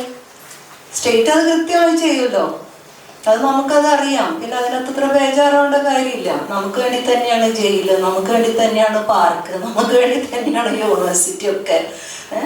അപ്പോൾ നമ്മൾ എത്തേണ്ടടത്തൊക്കെ എത്തും. അത് സ്റ്റേറ്റാണ് തീരുമാനിക്കുന്നത്, നമ്മളല്ല തീരുമാനിക്കുന്നത് അൾട്ടിമേറ്റ്ലി അതൊക്കെ. അപ്പം അതുകൊണ്ട് അങ്ങനത്തെ ബേജാറ് എനിക്കില്ല. അപ്പം അതുകൊണ്ട് തന്നെ ഞാൻ സിനിമയിൽ എത്തിപ്പെടുന്നതിനകത്തും വലിയ തീരുമാനങ്ങളല്ല, അവിചാരിതമായിട്ട് സിനിമ സംഭവിക്കുക, അതായത് ആക്ടർ എന്നുള്ള രീതിയിൽ. അതേസമയം സിനിമ ചെയ്യണം, എൻ്റെ ഉള്ളിൽ സിനിമ ചെയ്യണം എന്നുള്ളൊരാഗ്രഹത്തിൻ്റെ പുറത്ത് ഞാൻ നാട്ടിൽ വന്നപ്പോൾ അസിസ്റ്റൻറ്റ് ഡയറക്ടറായിട്ട് വർക്ക് ചെയ്യാനാണ് ഞാൻ ശ്രമിച്ചത്. 2-3 സിനിമ ചെയ്തപ്പോൾ എനിക്ക് കാര്യം മനസ്സിലായി, അതിന് കഞ്ഞി കുടിക്കാൻ വേറെ പണിയെടുക്കേണ്ടി വരും എന്നുള്ളത്. അത് സിനിമ നിന്നിട്ട് നമുക്ക് അരി വാങ്ങാൻ പറ്റില്ല, റേഷൻ വാങ്ങാൻ പറ്റില്ല എന്നുള്ളത്. പ്രത്യേകിച്ചും അതിനകത്ത് ഏജസ് ഒക്കെ ഉണ്ട്. 40+ ആയിട്ട് വരുന്ന ഒരു സമയത്ത് അത് നിരന്തരം വരുമെന്ന് ചോദിച്ചാൽ ഈ പ്രായത്തിലോ ഞാൻ ആദ്യം തന്നെ കേട്ടുന്നത് അതാണ്, ഈ പ്രായത്തിലോ നമുക്ക് വേറെ പണിയൊന്നുമില്ല സ്ത്രീയെ, ആ രീതിയിൽ തന്നെയാണ്. അപ്പോൾ അന്നേ തന്നെ എനിക്ക് കാര്യം മനസ്സിലായി ഇത് എത്രമാത്രം ഒരു സ്ത്രീവിരുദ്ധമായിട്ടും അല്ലെങ്കിൽ ഏജ് റിലേറ്റഡ് ആയിട്ടൊക്കെ മനുഷ്യരെ ട്രീറ്റ് ചെയ്യുന്ന ഒരിടാണ് എന്നുള്ളത് എനിക്ക് മനസ്സിലായിരുന്നു. പിന്നെ ഞാനത് വേണ്ട, അത് എന്നെ കൊണ്ട് കഴിയുന്ന കാര്യമല്ല, അങ്ങനെ ഒരു സിനിമക്കാരിയാവില്ലൊന്നും പറ്റില്ല എന്ന് തിരിച്ചറിഞ്ഞ് നിൽക്കുന്ന ഒരു സമയത്താണ് ഇത് അപ്രതീക്ഷിതമായിട്ട് അങ്കമാലി ഡയറി സംഭവിക്കുന്നതും ആ സിനിമ വിജയിച്ചതിൻ്റെ പുറത്ത് നമ്മൾ ചെയ്ത ക്യാരക്ടർ ശ്രദ്ധിക്കപ്പെട്ടതിൻ്റെ പുറത്താവാം പിന്നീട് ഇത്രയും കാലമെങ്കിലും നിന്നത്. അത് നിങ്ങൾക്ക് എൻ്റെ ഫിലിമോഗ്രാഫി നോക്കിയാൽ അറിയാം, ഞാൻ മെയിൻ സ്ട്രീം സിനിമയുടെ ഭാഗമായിരുന്നു. അതായത് വളരെയധികം ആഘോഷിക്കപ്പെട്ട ആളുകളുടെ ഭാഗമായിട്ടല്ലായിരുന്നു ഞാൻ. എൻ്റെ ഒരു ഗ്രാഫ് എടുത്തു കഴിഞ്ഞാൽ ഏറ്റവും കൂടുതൽ പുതുമുഖ സംവിധായകരുടെയും പുതുമുഖ എഴുത്തുകാരുടെയും ഒക്കെ സിനിമയിലാണ് ഞാൻ ഏറ്റവും കൂടുതൽ പാർട്ടിസിപ്പേറ്റ് ചെയ്തിട്ടുള്ളത്. 4-5 പേരായിരിക്കും പ്രൊമിനൻ്റായും അല്ലെങ്കിൽ നിങ്ങൾ തിരിച്ചറിയുന്ന ഡയറക്ടേഴ്സായിട്ടുള്ളവരുടെ കൂടെ വർക്ക് ചെയ്തിട്ടുള്ളൂ. അതുമാത്രമല്ല, പ്രത്യേകിച്ചും പിന്നീട് WCCയുടെ ഫോർമേഷൻ ഉണ്ടാകുന്നു, അതിൻ്റെ ഭാഗമായിട്ട് നിൽക്കുന്നു, സിനിമയ്ക്കകത്തെ പ്രശ്നങ്ങൾ നിരന്തരം പറ്റാവുന്ന വേദിയിലൊക്കെ ഉന്നയിക്കാൻ ശ്രമിക്കുന്നതിൻ്റെ ഭാഗമായിട്ടും പ്രത്യേകിച്ചും ഹേമ കമ്മിറ്റി വന്നതിന് ശേഷമൊക്കെ തീർച്ചയായിട്ടും ഇപ്പോൾ വർക്കില്ലാത്തൊരവസ്ഥ തന്നെയാണ് ഉണ്ടായിരുന്ന. എന്നെ ഫിക്സ് ചെയ്തിരുന്ന 2 വർക്കിൽ നിന്ന് മാറ്റുകയും ചെയ്തു. അപ്പോൾ അത് ചോദിച്ചപ്പോൾ അവർ പറഞ്ഞത് എല്ലാവർക്കും എനിക്ക് തോന്നുന്നു അതാണ്, ഒരു മര്യാദയില്ലാത്ത സമൂഹത്തിൽ നമുക്ക് എല്ലാതരവും മര്യാദക്കേട് കാണിക്കണം. സിനിമയെല്ലാം അങ്ങനെയൊക്കെ ഉണ്ടാകും. അപ്പോൾ സിനിമയ്ക്ക് എന്തെങ്കിലും തരത്തിൽ എത്തിക്സ് വേണം എന്ന് വിചാരമില്ലാത്തത് എത്തിക്സ് ഉള്ള മനുഷ്യരൊന്നും അല്ല ഈ സമൂഹത്തിൽ എന്നുള്ളതും കൂടിയാണ്. അത് സിനിമയ്ക്ക് മാത്രമായിട്ട് പറ്റുന്ന കാര്യമല്ല, അതങ്ങനെയാണ് എന്ന് നമുക്ക് ഒറ്റ വാക്കിൽ ആരോടും പറയാൻ പറ്റുന്നുണ്ടെങ്കിൽ അത്രയും ഡീജനറേറ്റിംഗ് ആയിട്ടുള്ള ഒരു സാമൂഹ്യ സാഹചര്യത്തിലാണ് നമ്മളൊക്കെ ജീവിക്കണമെന്നുള്ളതാണ്. അപ്പോൾ അതുകൊണ്ട് അത് വളരെ എളുപ്പത്തിൽ അവർക്ക് പറയാൻ പറ്റി എന്നുള്ളതാണ്. ഇപ്പോൾ നിലവിൽ എനിക്ക് അതിനകത്ത് പ്രതിസന്ധി ഉണ്ടോയെന്ന് വെച്ചാൽ തൊഴിലില്ല എന്നുള്ളൊരു പ്രതിസന്ധി ഉണ്ടെങ്കിലും അത് മാറുമെന്ന് തന്നെയാണ് ഞാൻ വിചാരിക്കുന്നത്. കാരണം നമ്മൾ പിന്നീട് അറിയുന്നത് ഇതെല്ലാം ഈവൻ ചെറിയ ചെറിയ പ്രൊഡ്യൂസേഴ്സായിട്ട് വന്നിട്ടുള്ള മനുഷ്യർക്ക് പോലും ഇങ്ങനെ ഒരു മൂവ്മെന്റ് ഉണ്ടായത് നല്ലതിനാണെന്ന് വിചാരിക്കുന്ന കുറച്ച് ആളുകൾ സിനിമയ്ക്കകത്തുണ്ട്. ഇനി സിനിമ മാറും, നമുക്ക് എന്തെങ്കിലും ചെയ്യാൻ പറ്റും എന്ന് വിചാരിക്കുന്ന മനുഷ്യരൊക്കെ അതിനകത്തുണ്ട്. പക്ഷെ അതിന് ഇനി സമയമെടുക്കും. കാരണം ആഫ്റ്റർ ഓൾ ഇതൊരു വ്യവസായമാണല്ലോ, മൂലധനം ഇറങ്ങിക്കൊണ്ട് മാത്രം നടക്കുന്ന ഒരു കലാപരിപാടി ആയതുകൊണ്ട് തന്നെ കുറെ പ്രതിസന്ധി ഉണ്ടും താനും. പക്ഷെ ഞാൻ വിചാരിക്കുന്നത് എല്ലാ ഭാഗത്തു നിന്നുള്ള ഇടപെടലുകളും ഇവർക്ക് തന്നെ ഇത് റീവർക്ക് ചെയ്യാതൊന്നും പറ്റില്ല. എല്ലാ കാലത്തും നമുക്ക് ഒരേ നുണയും ഒരേ ചതിയായിട്ടൊന്നും പോകാൻ പറ്റില്ല. അത് അറ്റ്ലീസ്റ്റ് അതെങ്കിലും മാറ്റി പിടിക്കേണ്ടി വരും. അപ്പൊ ഈ പ്രാക്ടീസ് നിലവിൽ പോകില്ല, കുറച്ചുകൂടി വേറെ തന്ത്രങ്ങളൊക്കെ ആയിട്ട് വരേണ്ടി വരും. അപ്പൊ അങ്ങനത്തെ ഒരു സമ്മർദ്ദം ഉണ്ട്. അതുകൊണ്ട് സിനിമകൾ ഇപ്പോൾ പൊതുവെ കുറവാണ് ഉണ്ടാവുന്നത്. അറിയില്ല, ഇനി നമുക്ക് കാത്തിരുന്ന് കാണാന്നുള്ളതേ ഉള്ളൂ. Thank you.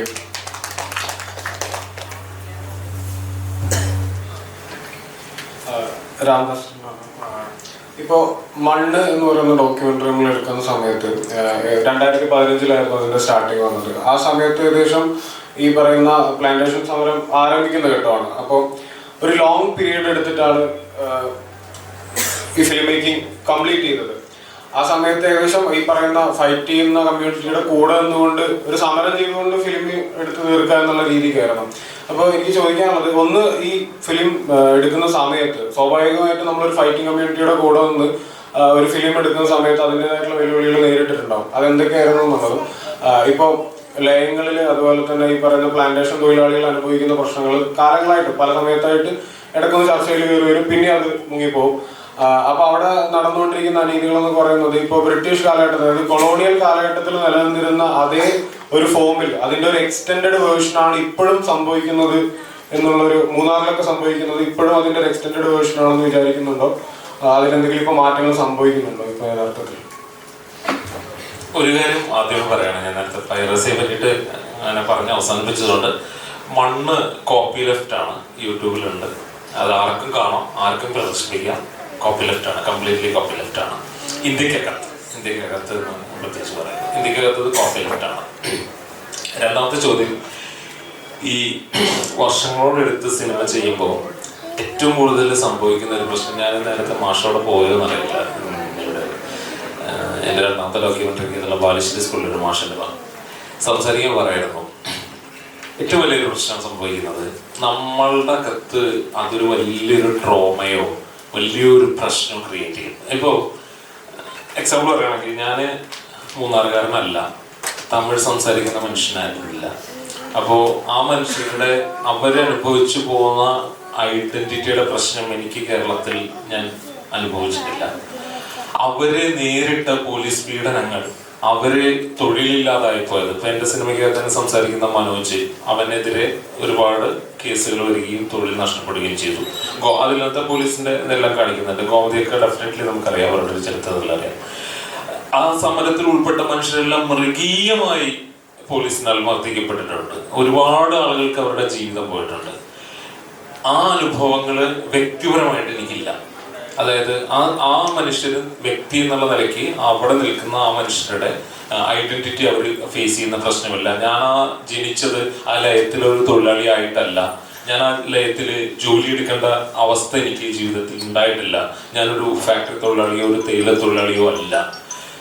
പക്ഷെ നിങ്ങളൊരു സിനിമ നിങ്ങളുടെ ഉള്ളിലേക്ക് കയറി കഴിഞ്ഞ് നിങ്ങളൊരു സമരത്തോടൊപ്പം പോകുമ്പോൾ എനിക്ക് ഒരിക്കലും ഒരു ഭയങ്കര സന്തോഷമുള്ള അനുഭവം ആയിരുന്നില്ല മണ്ണിൻ്റെ. പൊതുവെ എല്ലാവരും ഒരു സിനിമ എടുക്കാന്ന് പറഞ്ഞാൽ ഭയങ്കര സന്തോഷമായിട്ടാണ് എല്ലാവരും കൂടി ഒരു സന്തോഷം. എൻ്റെ സിനിമയുടെ സിനിമാറ്റോഗ്രാഫറും കൂടിയാണെന്നുണ്ടാവും. ആദ്യത്തെ ദിവസം ക്യാമറ വെക്കുന്ന അന്ന് ആ ദിവസം കടക്കാൻ ഞാൻ വ്യക്തിപരമായി എത്ര ബുദ്ധിമുട്ടി എന്നുള്ളത് എൻ്റെ ഫിലിം മെമ്പേഴ്സിന് അറിയാം. 2 മണിയാകുമ്പോൾ എഴുന്നേറ്റിരിക്കുകയാണ്. ഈ മനുഷ്യരുടെ ട്രോമകൾ മുഴുവൻ നമ്മുടെ അടുത്തേക്കും കൂടി കയറി വരികയാണ്. നിങ്ങൾ ഇപ്പോൾ നമ്മൾ ഇന്നത്തെ സെഷൻ വീഡിയോ ഡോക്യുമെന്ററി ചെയ്യുകയാണെന്ന് വിചാരിക്കും. ഫോർ എക്സാമ്പിൾ, നമ്മൾ ഇന്നത്തെ സെഷൻ വെച്ചിട്ട് നമ്മളൊരു ഡോക്യുമെന്ററി ചെയ്യുന്നു. ഞാൻ ചെയ്തിരുന്നത് ഡോക്യുമെന്ററി ആയതുകൊണ്ടാണ് ഞാൻ പറയുന്നത്. ഇന്നത്തെ ഒരു ദിവസം രാവിലെ ചിലപ്പോൾ ഇതിലൊരു 20% പേരെങ്കിലും, ഒരുപാട് പേഴ്സണലി ഒരുപാട് വലിയ പ്രശ്നങ്ങളുള്ള മനുഷ്യർ ഇതിനകത്തുണ്ട്. ഒരു 20% മനുഷ്യരെങ്കിലും സാധാരണ ജീവിതാനുഭവങ്ങളിൽ നിന്ന് വന്നവരായിരിക്കും. രാവിലെ പുട്ടും ചായയും കടലയൊക്കെ കഴിച്ച് ഒരു പരിപാടി ഉണ്ട്, അത് കാണാം എന്ന് വിചാരിച്ച് കയറുന്ന എന്താണ് സിനിമ എന്നറിയാമെന്ന് വിചാരിക്കും. നമ്മളൊരു ദിവസം മുഴുവൻ ഈ സെഷൻ കേട്ടിട്ട് തിരിച്ച് വീട്ടിലേക്ക് പോകുമ്പോൾ നമ്മൾ ഈ അനുഭവങ്ങൾ മുഴുവൻ ഉള്ളിലേക്ക് കൊണ്ടുപോയി. രാവിലെ ചായയും പുട്ടും കുടലും കഴിച്ച് വന്ന ഒരാളല്ല തീർച്ചയായിട്ടും ഈ സെഷൻ ഒന്ന് ഈ ട്രോമ അയാളിലേക്ക് പതുക്കെ ഇല്ലാതായി പോകും. അല്ലെങ്കിൽ അതിന്റെ ഒരു പോർഷൻ ഉൾക്കൊള്ളും. നാളെ ഒരു വേറൊരു പരിപാടി വരുന്ന സമയത്ത് അയാൾ അതിലേക്ക് എടുക്കും. ഒരു ഫിലിം മേക്കർ എന്നുള്ള നിലയ്ക്ക് ഈ ജേണിന്റെ ഏറ്റവും വലിയ പ്രശ്നം, നിങ്ങൾ ഇന്ന് ഡോക്യുമെന്റ് ചെയ്യുന്നു, ഞാൻ ഒരാഴ്ച കഴിഞ്ഞത് വീണ്ടും കാണുന്നു, ഞാൻ ഈ റിപ്പീറ്റഡ് ആയിട്ട് ഈ ഷോട്ടുകൾ കാണുന്നു, റിപ്പീറ്റഡ് ആയിട്ട് അതിനെപ്പറ്റി അന്വേഷിക്കുന്നു, വീണ്ടും ഈ മനുഷ്യരെ കേൾക്കുന്നു. അതായത് നിരന്തരം 100 തവണയോ 200 തവണയോ 300 തവണയോ ഒരേ വിഷ്വലുകൾ വീണ്ടും കാണുകയും അതിൻ്റെതായിട്ടുള്ളത് കാണുകയും അത് തന്നെ അന്വേഷിക്കുകയും ചെയ്യുക എന്നുള്ളത് നമ്മളെ പേഴ്സണലി ഭയങ്കരമായിട്ട് ബാധിക്കുന്നുണ്ട്. അതാണ് എനിക്ക് ഫിലിം മേക്കർ എന്നുള്ള നിലയ്ക്ക് ഞാൻ അനുഭവിച്ച കടന്നുപോയൊരു പ്രശ്നം എന്ന് പറയുന്നത്. അതിനെ നേരിടാനുള്ള ഇച്ഛാശക്തി വരുന്നത് ഇത് രാഷ്ട്രീയമായി വ്യക്തി എന്ന നിലയ്ക്ക് മുഴുവൻ തളർന്നു പോകും. ഇത്തരത്തിലൊരു സമരത്തെ മുഴുവൻ നിന്ന് ഈ മനുഷ്യരുടെ വേദനകൾ മുഴുവൻ കേട്ട് ഈ അനുഭവങ്ങളിലൂടെ മുഴുവൻ കടന്നുപോയി ഈ ഒരു സംഗതി ഡോക്യുമെന്റ് ചെയ്യാവുന്നത് വ്യക്തി എന്നുള്ള രീതിയിൽ മുഴുവൻ തകർന്നു പോകുമ്പോഴും നമ്മളുടെ മുന്നിൽ ഇച്ഛാശക്തിയായിട്ട് നിൽക്കുന്ന ഒരേ ഒരു സംഗതി എന്ന് പറയുന്നത് ഈ മനുഷ്യരുടെ ശബ്ദങ്ങൾ കളക്റ്റീവായിട്ട് മുന്നോട്ട് എത്തണം എന്നുള്ള ചിന്തയാണ്. ആ ഒരു ചിന്തയില്ലെങ്കിൽ നമ്മൾ ഏത് നിമിഷം വിട്ടുപോകും. അതായത് രാഷ്ട്രീയമായിട്ടുള്ള നമുക്കകത്തുള്ള ഒരു ഐക്യപ്പെടൽ എന്നാണ് ആ സിനിമ ഉണ്ടായി വന്നിട്ടുള്ളത്. വ്യക്തി എന്നുള്ള നിലയ്ക്കാണെങ്കിൽ ആ ഊർജ്ജം 1 കൊല്ലം 2 കൊല്ലം കഴിഞ്ഞ് കെട്ടുപോകും. 5 കൊല്ലം ആ ഊർജ്ജം എന്റെ ഉള്ളിൽ നിന്നത് എനിക്കിപ്പോ ഒരു ക്രൂ ഉണ്ട്, ഡെഫിനറ്റ്ലി ആ ക്രൂ ഉണ്ട്, അവരോട് എനിക്ക് അതിന്റെ നന്ദിയും തീർച്ചയായിട്ടും അതുണ്ട്. പക്ഷെ ആ ഒരു ഒരു ഒരു ഊർജ്ജം നമുക്ക് അകത്ത് നിൽക്കുന്നത് ഇത് പറയേണ്ടതുണ്ട്, ഈ രാഷ്ട്രീയം പറയേണ്ടതുണ്ട്. ഇവിടെ ഈ മനുഷ്യരുടെ നമ്മളെ അനുഭവങ്ങളുടെ അകത്ത് നിന്നുള്ള ആളാണോ അല്ലേ എന്നുള്ളതിനൊക്കെ കൂടുതൽ ഇതെല്ലാവരും കൂടിയിട്ട് കളക്റ്റീവായിട്ട് ഇക്കാര്യം പറയേണ്ടതുണ്ട് എന്നുള്ളതാണ്. അതാണ് സത്യത്തിൽ എനിക്കൊരു ഫിലിം മേക്കർ എന്നുള്ളത്. എനിക്ക് തോന്നുന്നത് അത്തരം രാഷ്ട്രീയ അനുഭവങ്ങളിലായിരിക്കണം ഒരുപാട് ഈ രാഷ്ട്രീയ ബോധ്യമുള്ള സിനിമകളെല്ലാം ഇത്തരം രാഷ്ട്രീയമായ അനുഭവങ്ങൾക്ക് അകത്ത് നിന്ന് തന്നെ ആയിരിക്കണം ഉണ്ടാവുക. ആ രാഷ്ട്രീയ അനുഭവം ഒരു ദിവസം ഉണ്ടാകുന്നില്ല. 2015 ചോദിച്ച ചോദ്യത്തില് 2015 മൂന്നാറിലെ സമരം തുടങ്ങുമ്പോൾ അതുവരെ ഇല്ലാത്ത ഒരു പൊളിറ്റിക്കൽ മൂവ്മെന്റ് കേരളത്തിൽ ഉണ്ടായി വരുന്നു.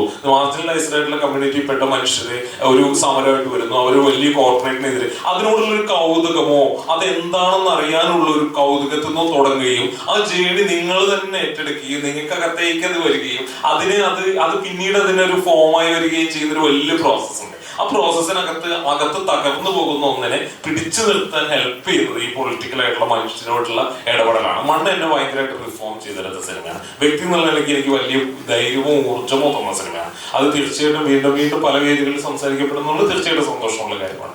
പക്ഷേ അത് ഒരു സിനിമയിൽ ഒരാളുടെ വോയിസിൽ ഒതുങ്ങുന്നതല്ല. ഈ പറഞ്ഞ പോലെ കൊളോണിയൽ കാലത്തെ നിയമങ്ങൾ മൂന്നാറിൽ മാത്രമല്ല, ഇന്ത്യയിൽ മൊത്തത്തിൽ ഈ കൊളോണിയൽ കാലത്തെ പല നിയമങ്ങളും നമ്മൾ ഇപ്പോഴും കണ്ടിന്യൂ ചെയ്യുന്നുണ്ട്. നമ്മൾ ന്യായ സംഹിതയിലേക്ക് മാറിയിട്ട് വലിയ കാര്യമൊന്നുമില്ല. അത് പേര് മാറ്റി ന്യായ സംഹിത ആയതുകൊണ്ട് ന്യായമല്ല അവിടെ നടക്കുന്നത്. അതിനുള്ള ഉത്തരവാണ്, അതിന് കേട്ടതാണ് നമ്മൾ ഇരിക്കേണ്ട മനുഷ്യനെ മുഴുവൻ. അപ്പൊ അതുകൊണ്ട് സിനിമ എന്ന് എനിക്ക് തോന്നുന്നത് വ്യക്തി എന്നുള്ള നിലയ്ക്ക് ഫിലിം മേക്കർ എന്നുള്ള നിലയ്ക്ക് എനിക്ക് തോന്നുന്നത് ഇത്തരത്തിലുള്ള അനുഭവങ്ങളിൽ കൂടെ കടന്നു പോകുന്നുണ്ടാവും ഒരുവിധം ഫിലിം മേക്കേഴ്സ് ഒക്കെ. ഇപ്പൊ ഒമർ ഖാലിദിന്റെ സിനിമ ചെയ്തിട്ടുള്ള ലളിത് വജാനി ഡെഫിനറ്റ്ലി അദ്ദേഹം ഇപ്പൊ എനിക്കറിയില്ല, ഓൺലൈൻ ടോക്ക് ഞാൻ കേട്ടില്ല. പക്ഷെ ആ സിനിമ തീർച്ചയായിട്ടും അതിനകത്ത് സംസാരിക്കുന്ന മനുഷ്യർ വീണ്ടും വീണ്ടും കേൾക്കേണ്ടി വരുന്ന ഒരു ഉത്തരവാദിത്വം ഫിലിം മേക്കർക്ക് വരുന്നുണ്ട്. മാത്രമല്ല നിങ്ങൾ അതിന് ആൻസറബിൾ ആവുന്നുണ്ട്. ആ സിനിമ പ്രദർശിപ്പിക്കുമ്പോൾ നിങ്ങൾ അതിന് ആൻസറബിൾ ആവുന്നുണ്ട്. നിങ്ങൾ എന്തുകൊണ്ട് അത് വെച്ചു എന്നുള്ള ചോദ്യങ്ങൾ വരുന്നുണ്ട്. നിങ്ങളുടെ പൊളിറ്റിക്കൽ വീക്ഷണം എന്താണെന്ന് വരുന്നത്. ഇതെനിക്ക് തോന്നുന്ന എല്ലാ ഫിലിം മേക്കേഴ്സും ഇത്തരത്തിലുള്ള സിനിമകൾ ചെയ്യുന്ന, ഞാൻ പറയുന്നത് ഈ രീതിയിലുള്ള സിനിമകൾ ചെയ്യുന്ന എല്ലാ ഫിലിം മേക്കേഴ്സും ഉള്ളിൽ കടന്നു പോകുന്ന ഒരു പ്രശ്നമായിരിക്കും എന്നാണ് തോന്നുന്നത്. പക്ഷെ അതിന് മറികടക്കാനുള്ള പൊളിറ്റിക്കൽ ഊർജ്ജം കണ്ടുപിടിക്കുക എന്നല്ലാതെ അതിനകത്ത് വേറെ വഴിയൊന്നുമില്ല. നമ്മളിപ്പോ ഒരു സിനിമ എന്ന് പറയുന്ന സമയത്ത് ആ സിനിമ ഒരാളെ കണക്ട് ചെയ്യുന്നത് ആ വ്യക്തിനെ ഏതെങ്കിലും തരത്തിൽ ഇമോഷണലി കണക്ട് ചെയ്യുന്ന സമയത്തൊക്കെയാണ് പല രീതിയിൽ സിനിമകൾ നമ്മളെ കണക്ട് ചെയ്യാറ്. അപ്പോൾ നമ്മൾ ഈ പ്രതിരോധത്തിന്റെ സിനിമ എന്നെല്ലാം പറയുന്ന സമയത്ത് നമ്മളിപ്പോൾ ഇങ്ങനൊരു സദസ്സ് കൂടി നമ്മൾ ഇത്തരത്തിലുള്ള സിനിമകളൊക്കെ പ്രദർശിപ്പിക്കുന്ന സമയത്തും ഇപ്പൊ വളരെ സാധാരണക്കാരായിട്ടുള്ള മനുഷ്യരെ എങ്ങനെ ഈ പറയുന്ന സിനിമ സദസ്സുകളിലേക്ക് നമുക്ക് എത്തിക്കാം, അല്ലെങ്കിൽ അവരെ ഏത് രീതിയിൽ ഇത്തരം കണ്ടന്റുകളിൽ അവരെയും കൂടെ ഉൾപ്പെടുത്തിക്കൊണ്ട് എങ്ങനെ നമുക്ക് അവരെ കൊണ്ടുവരാം. നമ്മളിപ്പോൾ ഈ സദസ്സിനെ തന്നെ എടുക്കുകയാണെന്നുണ്ടെങ്കിലും ഇപ്പോൾ എല്ലാ ദിവസവും ജീവിക്കാൻ വേണ്ടി കഷ്ടപ്പെട്ട് പണിയെടുത്തുകൊണ്ടിരിക്കുന്ന മനുഷ്യന്മാരിൽ എത്ര പേര് ഇപ്പൊ ഈ സദസ്സിൽ വന്നിരിക്കാൻ സാധിച്ചിട്ടുണ്ടെന്നുള്ളതൊരു ചോദ്യമാണ്. അപ്പോൾ ഈ മനുഷ്യരെ കൂടെ സിനിമയിലേക്ക് കൊണ്ടുവരാനായിട്ട് അവരെയും കൂടെ ഈ സിനിമയുടെ ഭാഗമായിട്ട് നമ്മൾ ഒബിയസ്ലി നമ്മൾ ഈ മനുഷ്യരുടെ കഥകൾ നമ്മൾ സിനിമയാക്കുന്നുണ്ട്, അത് നമ്മൾ സിനിമയിലൂടെ പറയുന്നുണ്ട്. പക്ഷെ ഇവർ കൂടെ ഈ സിനിമ കാണുന്ന തരത്തിലേക്ക് എങ്ങനെ സിനിമയുടെ ടൂൾസിന് ഇപ്പോഴും അതിനുള്ള പൊട്ടൻഷ്യൽ ഉണ്ട്, അല്ലെങ്കിൽ സിനിമക്ക് അതിന് സാധിക്കും എന്ന് വിശ്വസിക്കുന്നുണ്ടോ? അതിനകത്തുള്ള ടേക്ക് എന്താണ്? ഈ കൽപ്പറ്റ നാരായണ മാഷ് ഒരു അഭിമുഖത്തില് പറഞ്ഞൊരു കാര്യമുണ്ട്. അതായത് മാഷോട് ചോദിച്ച ചോദ്യം ഇതാണ്: മാഷ, ഈ കവിതയൊക്കെ 100 പേരല്ലേ വായിക്കുന്നുള്ളൂ, ഇതുകൊണ്ടൊക്കെ എന്താ പ്രയോജനം എന്നുള്ളതാണ് മാഷോട് ചോദിച്ചത്. അപ്പൊ മാഷ് പറഞ്ഞ ഉത്തരം ഇതാണ്: കവിത വായിക്കുന്ന ആളുകൾ 100 പേരായിരിക്കും ഒരേ സമയത്ത്. ചിലപ്പം നമുക്കറിയാം, കേരളത്തിൽ ഒരു പുസ്തകം ഇറങ്ങി കഴിഞ്ഞാൽ പരമാവധി 100-1000 പേരാണ് ഒരു പുസ്തകം വായിക്കുന്നത് കവിതയൊക്കെ. പക്ഷെ ഈ 100 പേർക്കകത്ത് ചിലപ്പോൾ ഒരു ഓട്ടോ ഡ്രൈവർ ഉണ്ടാവും, ചിലപ്പോൾ ഒരു മലയാള അധ്യാപകർ ഉണ്ടാവും, ചിലപ്പോൾ ഒരു സ്കൂൾ മാഷ് ഉണ്ടാവും. ഇങ്ങനെ സമൂഹത്തിന്റെ പല തുറയിൽപ്പെട്ട ആളുകൾ കുറെയെങ്കിലും ഉണ്ടാവും. ഇവരിലൂടെ, ഈ 100 പേരിലൂടെ ഇത് 1000 പേരിലേക്കും, ഈ 1000 പേരിലൂടെ ഇത് 10000 പേരിലേക്കും ഈ കവിത ചിലപ്പോൾ നേരിട്ട് എത്തിയില്ലെങ്കിൽ പോലും ആ കവിതയുടെ ഒരു ഭാവുകത്വം കുറച്ച് സമയം എടുത്തിട്ടായാലും ആളുകളിലേക്ക് എത്തും. അപ്പൊ നമുക്ക് വേണമെങ്കിൽ പറയാം, നമ്മുടെ സിനിമ കാണാൻ വേണ്ടി വരുന്നത് ഒരു കുറച്ച് അരയിലായിട്ടുള്ള, കുറച്ച് പ്രിവിലേജ് ആയിട്ടുള്ള ഒരു ഓഡിയൻസ് ആണ് എപ്പോഴും നമ്മുടെ സിനിമയ്ക്ക് വരുന്നത്. പക്ഷെ ഞാൻ പറയുന്നത്, ഈ ഇവിടെ ഇരിക്കുന്ന 100 പേരെന്ന് പറയുന്നത് നമ്മുടെ സൊസൈറ്റിയുടെ ഒരു പരിസരം തന്നെയാണ്. ഈ മനുഷ്യരിലൂടെ, നമ്മൾ ഓരോരുത്തരിലൂടെ, ഇപ്പം എനിക്ക് വ്യക്തിപരമായിട്ട് പറയാൻ പറ്റും, എന്നെ മാറ്റിയിട്ടുള്ള സിനിമയാണ്. ഞാൻ സിനിമ കണ്ട് മാത്രം മാറിയ മനുഷ്യനാണ്. എന്ന് വെച്ചാൽ ഒരു മനുഷ്യൻ എന്നുള്ള നിലയ്ക്ക് എനിക്ക് എന്തെങ്കിലും രീതിയിലുള്ള വളർച്ചയുണ്ട് ഞാൻ കരുതുന്നുണ്ടെങ്കിൽ അത് പ്രധാനമായിട്ടും സിനിമയിലൂടെയും പുസ്തകങ്ങളിലൂടെയും സംഭവിച്ചിട്ടുള്ളതാണ്. ചിലപ്പോൾ കുറച്ച് മനുഷ്യർ നമ്മളെ സ്വാധീനിച്ചിട്ടുണ്ടാവും. അപ്പോ കലയ്ക്ക് അല്ലെങ്കിൽ അതിനുള്ള ശക്തി ഉണ്ടെന്ന് തന്നെയാണ് ഞാൻ വിശ്വസിക്കുന്നത്. നമ്മൾ ചെയ്യുന്ന ഓരോ കലയ്ക്ക് മാത്രമല്ല, നമ്മുടെ ഓരോരുത്തരുടെയും ജീവിതത്തിനും ഇതുപോലുള്ള കൂടിയിരിപ്പുകൾക്കും നമ്മുടെ ചർച്ചകൾക്കും എല്ലാത്തിനും അതിനുള്ള പവർ ഉണ്ട്. എല്ലാവരെയും മാറ്റിക്കൊള്ളുന്നില്ല. അപ്പൊ എന്ന് പറഞ്ഞതുപോലെ ഈ സിനിമകൾ കാണുന്ന, ഇപ്പൊ ഗ്രോ വാസു എന്ന് പറയുന്ന സിനിമ കാണുന്ന 100 മനുഷ്യരിലൂടെ ഗ്രോ വാസു എന്ന് പറയുന്ന മനുഷ്യൻ 1000 ആളുകളിലേക്ക് എത്തും. അല്ലെങ്കിൽ ഗ്രോ വാസു എന്ത് രാഷ്ട്രീയമാണോ മുന്നോട്ട് വെച്ചത്, അദ്ദേഹത്തിന്റെ ഇച്ഛാശക്തി. ഇപ്പൊ വാസുവേട്ടനെ ചിലപ്പോൾ നമ്മൾ ആദ്യമായിട്ടായിരിക്കും ഇന്ന് കാണുന്നത്, ചിലപ്പോൾ കുറെ ആളുകൾ കാണുന്നുണ്ടാവില്ല. പക്ഷെ വാസുവേട്ടൻ എന്ന് പറയുന്ന മനുഷ്യനിലൂടെ, അയാളുടെ രാഷ്ട്രീയ നിലപാടുകളിലൂടെ, അയാളുടെ ഇച്ഛാശക്തിയിലൂടെ അതിന്റെ ഒരു അംശമെങ്കിലും നമുക്ക് കുറച്ചു പേർക്കെങ്കിലും സ്വാംശീകരിക്കാൻ കഴിയുമെന്ന് ഞാൻ കരുതുന്നു. അപ്പൊ കലയുടെ ഒരു ശക്തി അങ്ങനെയാണ്. അത് ഒരു ദിവസം കൊണ്ട് സംഭവിക്കുന്നതല്ല. അത് നമ്മൾ ഓരോരുത്തരിലൂടെയും അത് ഇങ്ങനെ സഞ്ചരിച്ചുകൊണ്ടിരിക്കുക തന്നെയാണ്. അതുകൊണ്ടാണ് കല നമ്മൾ ഇതെല്ലാ കാലത്തേക്കും ഉള്ളതാണെന്ന് കൂടി പറയുന്നതിന്റെ കാരണം അതാണ്. നല്ല കലയ്ക്ക് മരണമില്ല എന്ന് നമ്മൾ പറയാറുണ്ട്. അപ്പൊ അത് ഇപ്പം കഴിഞ്ഞ ദിവസം ഏതോ ഒരു ഈ ബട്ടർഫ്ലൈ എഫക്ട് എന്ന് പറഞ്ഞ സംഗതിയെ കുറിച്ച് കഴിഞ്ഞ ദിവസം അതായത് ഈ വനജ കളക്ടീവിന്റെ നേതൃത്വത്തിൽ കോഴിക്കോട് തന്നെ നടന്നൊരു മീറ്റിംഗ് ആണ് 2 ദിവസം മുന്നേ.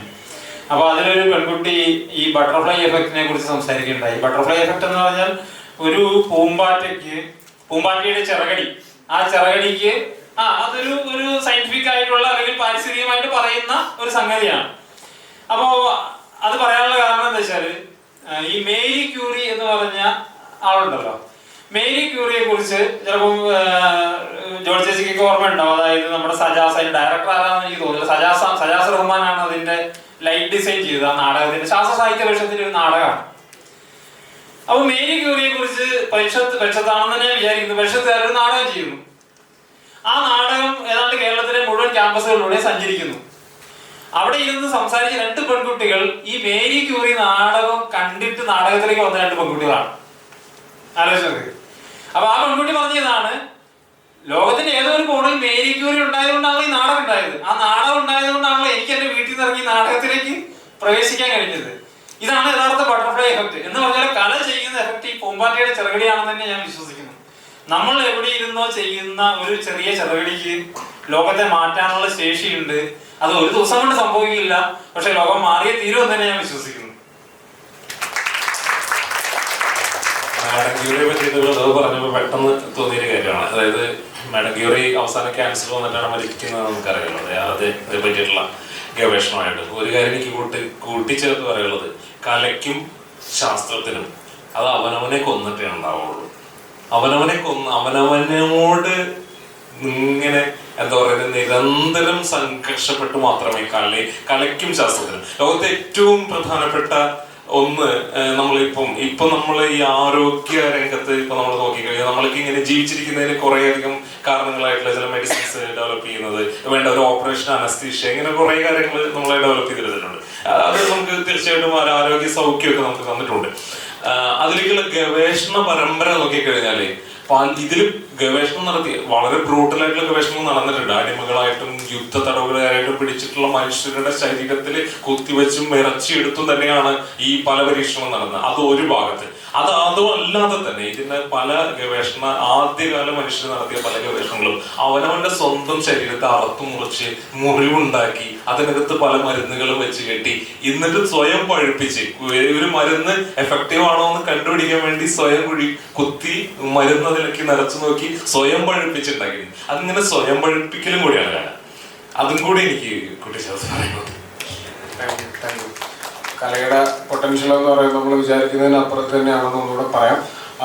ഇപ്പോൾ ജോലി ചേച്ചിയോടാണ്, നമ്മൾ ഇപ്പോൾ പ്രതിരോധത്തിന്റെ സിനിമ എന്ന് പറയുന്ന ഒരു സമയത്ത് സ്റ്റേറ്റ് സ്പോൺസേർഡ് ആയിട്ടുള്ള സിനിമകളൊക്കെ ഭയങ്കരമായിട്ട് കൂടിക്കൊണ്ടിരിക്കുന്ന സമയമാണ്. അപ്പോൾ ഇപ്പോൾ ഈ കാശ്മീർ ഫയൽസ്, കേരള സ്റ്റോറിയൊക്കെ മാറ്റി നിർത്തിയാൽ തന്നെ ഇപ്പോൾ ഇന്ന് നിലവിൽ തിയേറ്ററുകളിൽ വന്ന് ഒരുപാട് ബഡ്ജറ്റിൽ വന്ന് ഒരു ഭയങ്കരമായിട്ടുള്ള ആളുകളിലേക്ക് എത്തി ഭയങ്കര പൈസയൊക്കെ എടുത്ത് പോകുന്ന സിനിമകളുടെ കണ്ടന്റ് എടുത്ത് നോക്കിയാൽ തന്നെ ഒരു പരിധി വരെ ഇന്ത്യയിൽ ഇന്ന് നിലവിൽ വംശീയോന്മൂലനം നേരിട്ടുകൊണ്ടിരിക്കുന്ന ഒരു കമ്മ്യൂണിറ്റിനെ ഇതിന് വീണ്ടും വെറുപ്പുളവാക്കുന്ന തരത്തിലുള്ള കോണ്ടന്റിന് ഭയങ്കരമായിട്ട് ഗ്ലോറിഫൈ ചെയ്യുന്ന തരത്തിലുള്ള സിനിമകൾ പല രീതിക്ക്, അതായത് പരോക്ഷമായിട്ടൊക്കെ അത്തരം കണ്ടന്റുകൾ ഉൾപ്പെടുത്തിയിട്ടുള്ള സിനിമകൾ ഭയങ്കരമായിട്ട് വരുന്നുണ്ട്.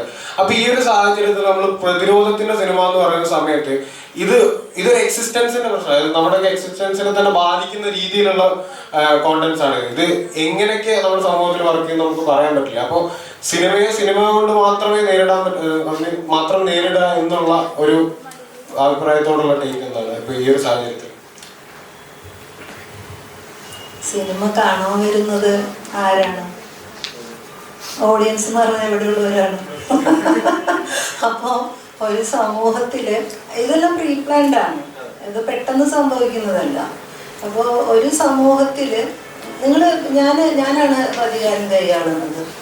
എനിക്ക് ഓൾറെഡി പ്ലാനിങ് ഉണ്ട്, ഇവിടെ അജണ്ടകളുണ്ട്.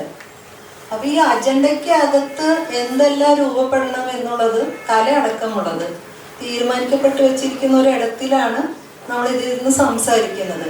അപ്പോൾ ഈ പ്രതിരോധത്തിന്റെ സിനിമകൾ ഉണ്ടാവുക എന്ന് പറയുമ്പോൾ നിങ്ങൾക്കിത് പ്രതിരോധിക്കാനുള്ള താല്പര്യമുള്ള ഒരു പ്രേക്ഷകനും കൂടെ ഉണ്ടാവണം. അപ്പൊ ശരിക്കും പറഞ്ഞാൽ ഈ സിനിമയ്ക്ക് മാത്രമായിട്ട് സംഭവിക്കുന്ന ഒരു കാര്യമില്ല, അത് ഒരു കൾച്ചറൽ ഷിഫ്റ്റ് ഉണ്ടാവണം, പൊളിറ്റിക്കൽ ഷിഫ്റ്റ് ഉണ്ടാവണം. ഇത് രണ്ടും കൂടി ചേർന്ന മനുഷ്യരാണ് ഇതൊക്കെ കാണാൻ വരുന്നത്.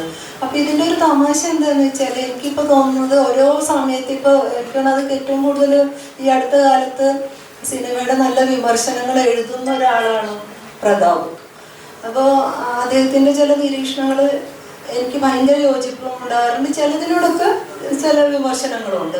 പക്ഷെ എനിക്ക് മനസ്സിലായിട്ടുള്ളൊരു കാര്യം, ഇത്രയ്ക്ക് സൂക്ഷ്മമായിട്ട് നിങ്ങളുടെ ഉള്ളിലേക്ക് എന്താണ് കടത്തി വിടുന്നത് എന്നുള്ളൊരു ജാഗ്രതയിൽ ഇതിരുന്ന് കാണാൻ വായിക്കാനും കൂടെ പറ്റണം. നിങ്ങൾ വായിക്കുന്നത് എന്താണ്, നിങ്ങൾ കാണുന്നത് എന്താണ്, ഈ പറഞ്ഞ മാതിരി വാട്സപ്പ് യൂണിവേഴ്സിറ്റികളിൽ വരുന്ന അറിവുകളെ ഭേദിച്ചുകൊണ്ട് വേണം നമ്മൾ വേറൊരു അറിവിനെ കൊടുക്കാൻ. ഈ അറിവുകളുടെ ഒരു സംഘർഷമാണ് ഇപ്പൊ നിൽക്കുന്നത്. ഇത് ഏറ്റവും ഈസി ആയിട്ട് എടുത്ത് വെക്കുക എന്നുള്ളതിനപ്പുറത്ത് ഇതിനൊരു കൗണ്ടർ ചെക്ക് ചെയ്യാനുള്ള ഒരു മെഷേഴ്സും നമുക്കില്ല, നമുക്കത് അറിയണമെന്ന് ആഗ്രഹവും ഇല്ല. കാരണം നമ്മൾ അത്രയും വളരെ ട്യൂണിങ്ങിൽ പോയിക്കൊണ്ടിരിക്കുന്ന ഒരു സമൂഹമാണ്. അപ്പൊ വളരെ ഈസിയാണ്.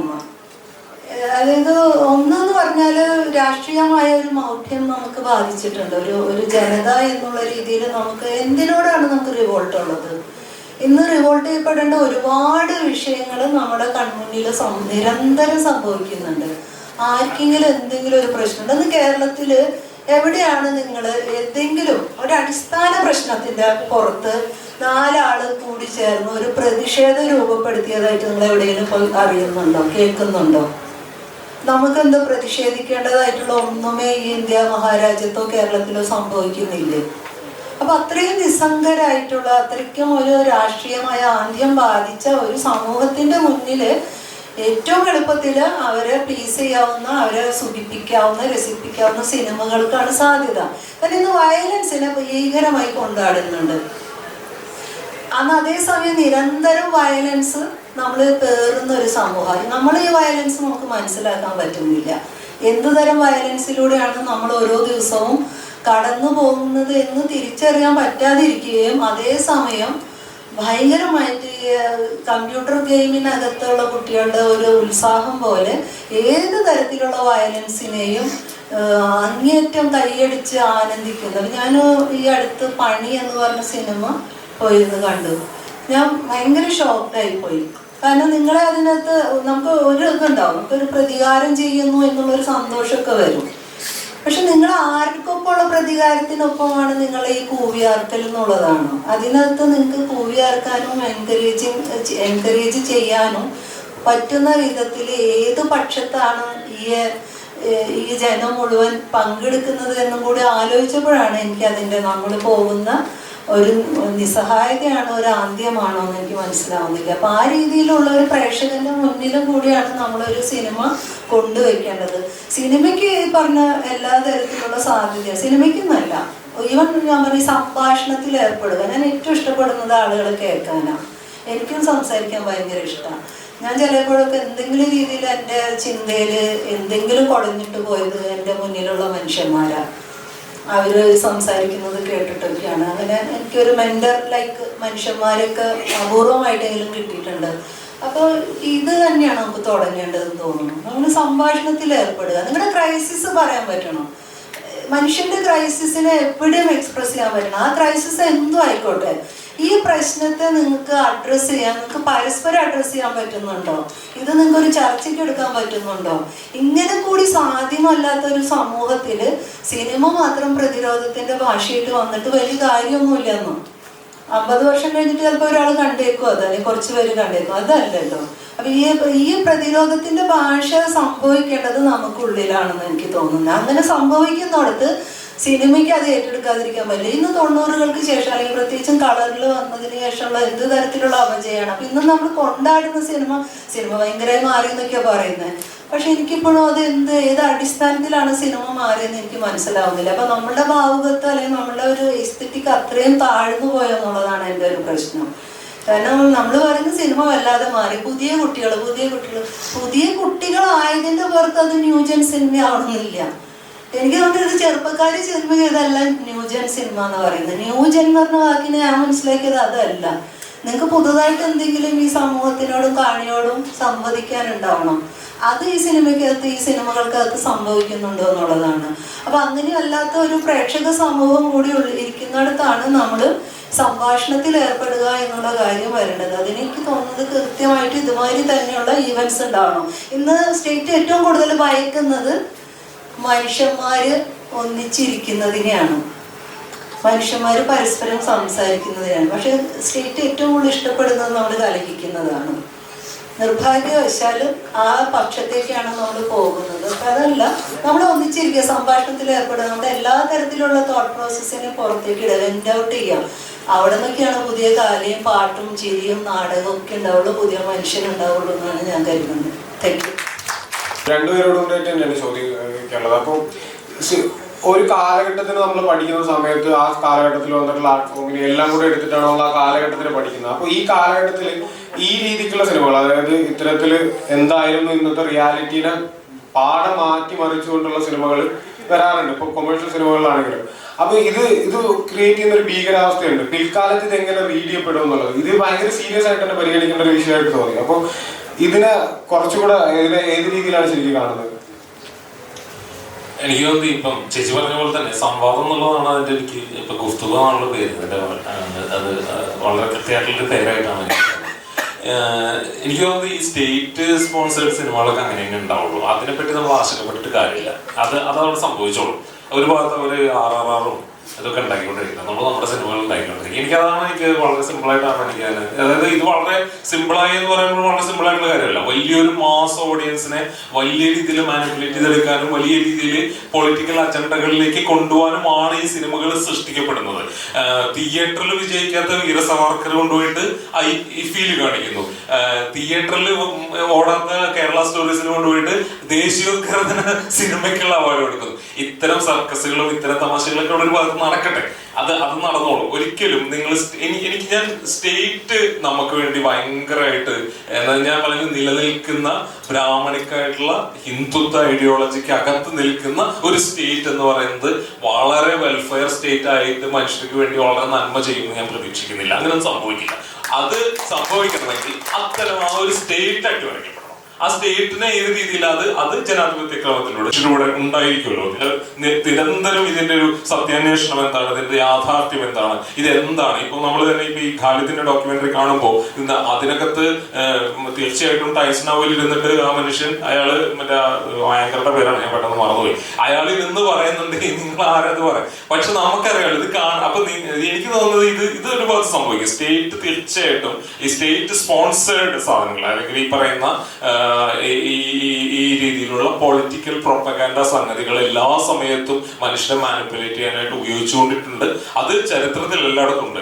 ട്രംപ് എങ്ങനെയാണ് വിജയിക്കുന്നത്? അമേരിക്ക പോലൊരു ജനാധിപത്യ വ്യവസ്ഥിതി വളരെയധികം വേറെ രീതിയിൽ സ്വാധീനം. ഞാൻ പറയുന്ന അമേരിക്കയുടെ ഇത് വെച്ചിട്ടില്ല, പക്ഷെ ഡെഫിനറ്റ്ലി കുറെ കൂടി ജനാധിപത്യ സംവാദം നടക്കുന്ന ഒരു ഇടം എന്നൊക്കെ നമ്മൾ വിചാരിക്കുന്ന സ്ഥലത്ത് തുടർച്ചയായി ട്രംപ് എങ്ങനെയാണ് അധികാരത്തിൽ നിന്ന്, ലോക മുതലാളിത്തം എങ്ങനെയാണ് സമൂഹത്തിലെ മാറ്റിമറിക്കുന്നത്. അപ്പൊ ലോകത്ത് നടക്കുന്നത് ഇപ്പൊ ഉറി പോലുള്ള സിനിമകൾ നോക്കും. ഉറി ഇറങ്ങുന്ന സമയത്ത് തന്നെയാണ് തീർച്ചയായിട്ടും ഒരു വാർ സിനിമ എന്നുള്ള രീതിയിലല്ല അത് വരുന്നത്, ഒരു പ്രൊപ്പഗാൻഡ സിനിമ എന്നുള്ള രീതിയിലാണ് വരുന്നത്. നിങ്ങൾ ഈ കാലത്ത് പറയേണ്ട ഒരു എന്താ പറയുന്നത് ഒരു ആന്റി വാർ അല്ല, ആന്റി വാർ സംഗതിയല്ല പറയുന്നത്. നിങ്ങൾ വാറിനെ പ്രൊപ്പഗേറ്റ് ചെയ്യുന്നു, വാറ് മറ്റേതാവുന്നു. അപ്പൊ ഇത് വളരെ രീതിയിൽ പൊളിറ്റിക്കലി ആളുകളെ ഇൻഫ്ലുവൻസ് ചെയ്യാനായിട്ട് ക്രിയേറ്റ് ചെയ്യപ്പെടുന്ന, മാനിപ്പുലേറ്റ് ചെയ്യാനായിട്ട് ഉപയോഗിക്കുന്ന അജണ്ടയാണെന്നുള്ളത് ഒരു 10% മനുഷ്യർക്കെങ്കിലും ബോധ്യം ഉണ്ടാവും എന്നുള്ളത് തോന്നുന്നത്. ആ മനുഷ്യനെ നിരന്തരം സംസാരിച്ചുകൊണ്ടിരിക്കുക. അത് എപ്പോഴും ന്യൂനപക്ഷം ഉണ്ടായിട്ടുള്ളൂ. അതിനെപ്പറ്റി ആശങ്കപ്പെട്ടിട്ട് യാതൊരു കാര്യമില്ല.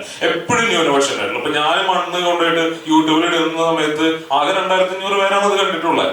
ലക്ഷക്കണക്കിന് കോടിക്കണക്കിന് ആളുകൾ ലോകത്തുണ്ടല്ലോ. നമ്മൾ 5 കൊല്ലം എടുത്തുണ്ടാക്കിയിട്ടുള്ള സിനിമയല്ലേ, അത് ഇത്ര വലിയ ചർച്ച വന്നിട്ടുള്ള സാധനമല്ലേ. അല്ലെ സിനിമയ്ക്ക് നന്മയോ അതിന്റെ മോശം വശമോ നല്ല വശമോ പോട്ടെ, കാണുക എന്നുള്ള പ്രവർത്തനം പോലും നടക്കില്ല. പക്ഷെ അതിനെപ്പറ്റി ആശങ്കപ്പെട്ടിട്ട് കാര്യമില്ല. അത് അവിടെ നടക്കും, അതങ്ങനെ നിന്നോളും. ഈ പറയുന്ന ഇപ്പം ഹ്യുവാൻ സാങ്ങിന്റെ ഡയറി കുറിപ്പുകൾ ഇന്നത്തെ കാലത്ത് മനുഷ്യര് പിന്നീട് ചരിത്രം പഠിക്കാൻ ഉപയോഗിച്ചതുപോലെ ഈ കാലത്ത് പ്രതാപ് ജോസഫ് ഇങ്ങനെ സംസാരിച്ചിരുന്നതെന്നും ജോളി ചേച്ചി ഇങ്ങനെ ചില ഇന്റർവ്യൂകൾ കൊടുത്തിരുന്നതെന്നും നമ്മളിങ്ങനെ കുസ്തുക പോലെ കൂടിയിരുന്നതെന്നും ഒക്കെ എവിടെയെങ്കിലൊക്കെ ചരിത്രത്തിൽ ചില മനുഷ്യരെങ്കിലും ഓർമ്മകളിൽ ഉണ്ടാവും. ഇത് എനിക്ക് തോന്നുന്നത് ഈ പറയുന്ന ലോക മുതലാളിത്ത ക്രമത്തിനകത്തും ഈ പറയുന്ന കമ്പോള മുതലാളിത്ത വ്യവസ്ഥയ്ക്കകത്തും നമ്മൾ ഇന്ന് നിലവില് നമുക്ക് മറ്റൊരു സാധ്യത എന്ത് എന്നുള്ളതിനെ പറ്റിയിട്ട് കൃത്യമായൊരു ഉത്തരം കിട്ടാത്തിടത്തോളം ഈ എക്സിസ്റ്റൻഷ്യൽ ക്രൈസിസ് ഉണ്ടാവും. എക്സിസ്റ്റൻഷ്യൽ ക്രൈസിസ് ഉണ്ട് എന്നുള്ള അഡ്മിറ്റ് ചെയ്യാന്ന് മാത്രമേ ചെയ്യാൻ പറ്റുള്ളൂ. ഇപ്പൊ പ്രസന്റിൽ നമ്മുടെ അടുത്തൊരു സൊല്യൂഷൻ ഇല്ല. പ്രസന്റിലുള്ള സൊല്യൂഷൻ ഈ പറഞ്ഞ പോലെ നമ്മൾ മനസ്സിലാക്കുക. ജോളി ചേച്ചി, സിനിമ ഈ സമൂഹത്തിന്റെ തന്നെ ഭാഗമായ പ്രേക്ഷകർക്ക് വേണ്ടിയുള്ള സിനിമ ആയതുകൊണ്ട് സിനിമ പ്രതിരോധത്തിന്റെ ഭാഗമാകേണ്ടതില്ല. അതെങ്ങനെ സംഭവിക്കുന്നത് പോലെ വരുന്നുള്ള ഒരർത്ഥത്തിൽ പറഞ്ഞു എന്ന് എനിക്ക് തോന്നുന്നത്. പ്രതിരോധം എന്ന് പറയുന്നത് നമ്മൾ സൗണ്ടായിട്ട് എന്തെങ്കിലും രാഷ്ട്രീയം പറയുകയോ മുദ്രാവാക്യങ്ങൾ മുഴക്കുകയോ ആ അർത്ഥത്തിൽ ഭയങ്കരമായ സാമൂഹ്യ പരിവർത്തനത്തിന് വേണ്ടിയിട്ട് ഒരു ഗുഡ് മോറൽ അവസാനം പറയുകയോ ചെയ്യുന്ന രീതിയിലല്ല എന്ന് എനിക്ക് തോന്നുന്നത്.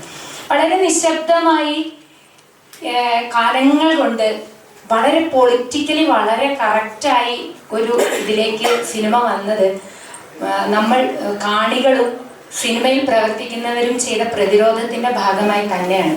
വളരെ സ്ത്രീവിരുദ്ധമായ ധാരാളം ഡയലോഗുകളും കഥാപാത്രങ്ങളും ഉണ്ടായിരുന്ന ഒരു കാലഘട്ടത്തിൽ നിന്ന് ഇപ്പൊ അതുപോലെ ഒരു സിനിമ ചെയ്യാൻ ധൈര്യപ്പെടാത്തതുപോലെ സിനിമാ പ്രവർത്തകരെ മാറ്റിയിട്ടുണ്ടെങ്കിൽ അത് സിനിമയിൽ അല്ലെ കാണികളുടെ ഭാഗത്തു നിന്നോ ഒക്കെയുള്ള പ്രതിരോധം കൊണ്ടാണ്. ചില പ്രത്യേക വിഭാഗങ്ങളെ ഗുണ്ടകളായിട്ട് കാണിക്കുന്നത്, അല്ലെങ്കിൽ ഇപ്പം ഈ വന്ന പണി എന്ന് പറയുന്ന സിനിമയിൽ തന്നെ അതിലെ വില്ലന്മാരായി കാണിച്ചിരിക്കുന്ന കുട്ടികൾക്കൊരു പ്രത്യേക ഹെയർ സ്റ്റൈലും ഒരു ഇതുണ്ട്. ഇത് നമ്മുടെ സമൂഹത്തില് ആൾക്കാരെ പറ്റിയുള്ള കാഴ്ചപ്പാടുകളെ മാറ്റാൻ വേണ്ടി ജനങ്ങളോ അല്ലെങ്കിൽ ആൾക്കാരോ നിരന്തരമായി പ്രതിരോധിക്കുന്നുണ്ട് എന്ന് തന്നെയാണ് എനിക്ക് തോന്നുന്നത്. അതുകൊണ്ട് ഈ സമൂഹത്തിന്റെ ഭാഗം തന്നെ ആയിട്ട് നിൽക്കേണ്ടതില്ല സിനിമ. പണ്ട് ജാതീയമായ ധാരാളം പ്രശ്നങ്ങൾ ഉണ്ടായിരുന്ന ഒരു സമൂഹത്തിൽ നിന്നാണല്ലോ അതിനെയൊക്കെ പ്രതിരോധിക്കുന്ന നവോത്ഥാന നായകന്മാരും നവോത്ഥാന പ്രസ്ഥാനവും ഉണ്ടായത്. അപ്പോൾ സമൂഹത്തിൽ നിന്ന് വളരെ മാറി തന്നെ ഒരുപാട് കാര്യങ്ങൾ ചെയ്യാനുള്ള ഒന്നാണ് സിനിമ. സിനിമ തീർച്ചയായും നമ്മളുടെ ഉള്ളിൽ നേരിട്ടോ അല്ലാതെയോ പ്രതിരോധത്തിന്റെ അലകൾ ഉണ്ടാക്കുന്നുണ്ട്, എല്ലാ കലകളെയും പോലെ.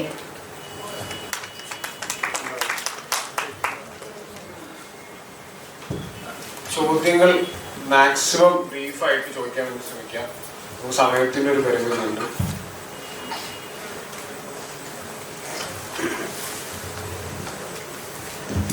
ഇപ്പോൾ സംസാരിച്ചതുമായി ബന്ധപ്പെട്ട് ഞാൻ ചോദിക്കാനുള്ളത്, അതായത് ഇപ്പോൾ സിനിമകൾ പ്രതിരോധം എന്ന് പറയുമ്പോൾ സമൂഹവുമായി ബന്ധപ്പെട്ടാണ് പ്രതിരോധം വരുന്നത്. സിനിമ ഒരുപക്ഷെ കല തന്നെ സമൂഹത്തിന് വേണ്ടിയാണോ അതോ കലയ്ക്ക് വേണ്ടി തന്നെയാണോ? സിനിമ എന്നർത്ഥത്തിൽ എടുക്കാം. അപ്പോൾ ഈ പറഞ്ഞ കാര്യവുമായി ബന്ധപ്പെട്ട് ചോദിക്കുകയാണ്, സിനിമ സിനിമയ്ക്ക് വേണ്ടിയാണോ അതോ സമൂഹത്തിന് വേണ്ടിയാണോ? ഈ ആശയത്തിൽ എന്തെങ്കിലും വൈരുദ്ധ്യം ഉണ്ടോ? അതൊരു ചോദ്യം. പിന്നെ ജോലി ചേച്ചിയോടാണ് പ്രധാനമായിട്ട്, ഇപ്പോൾ സിനിമയുമായി ബന്ധപ്പെട്ട് നിലനിൽക്കാൻ ആഗ്രഹിക്കുന്നവരെ സംബന്ധിച്ച്, നിരന്തരം അതിനുവേണ്ട ശ്രമങ്ങൾ എടുക്കുന്നവരെ സംബന്ധിച്ച്, ഇപ്പോൾ പുരുഷന്മാരുടെ പോലെയല്ല സ്ത്രീകൾക്ക് ഒരു ഇരട്ടി പണിയെടുക്കേണ്ട അവസ്ഥയാണ്. അപ്പോൾ ചേച്ചിയുടെ എന്തെങ്കിലും അനുഭവവുമായി ബന്ധപ്പെട്ട് ഈ കാര്യം ഷെയർ ചെയ്യണം.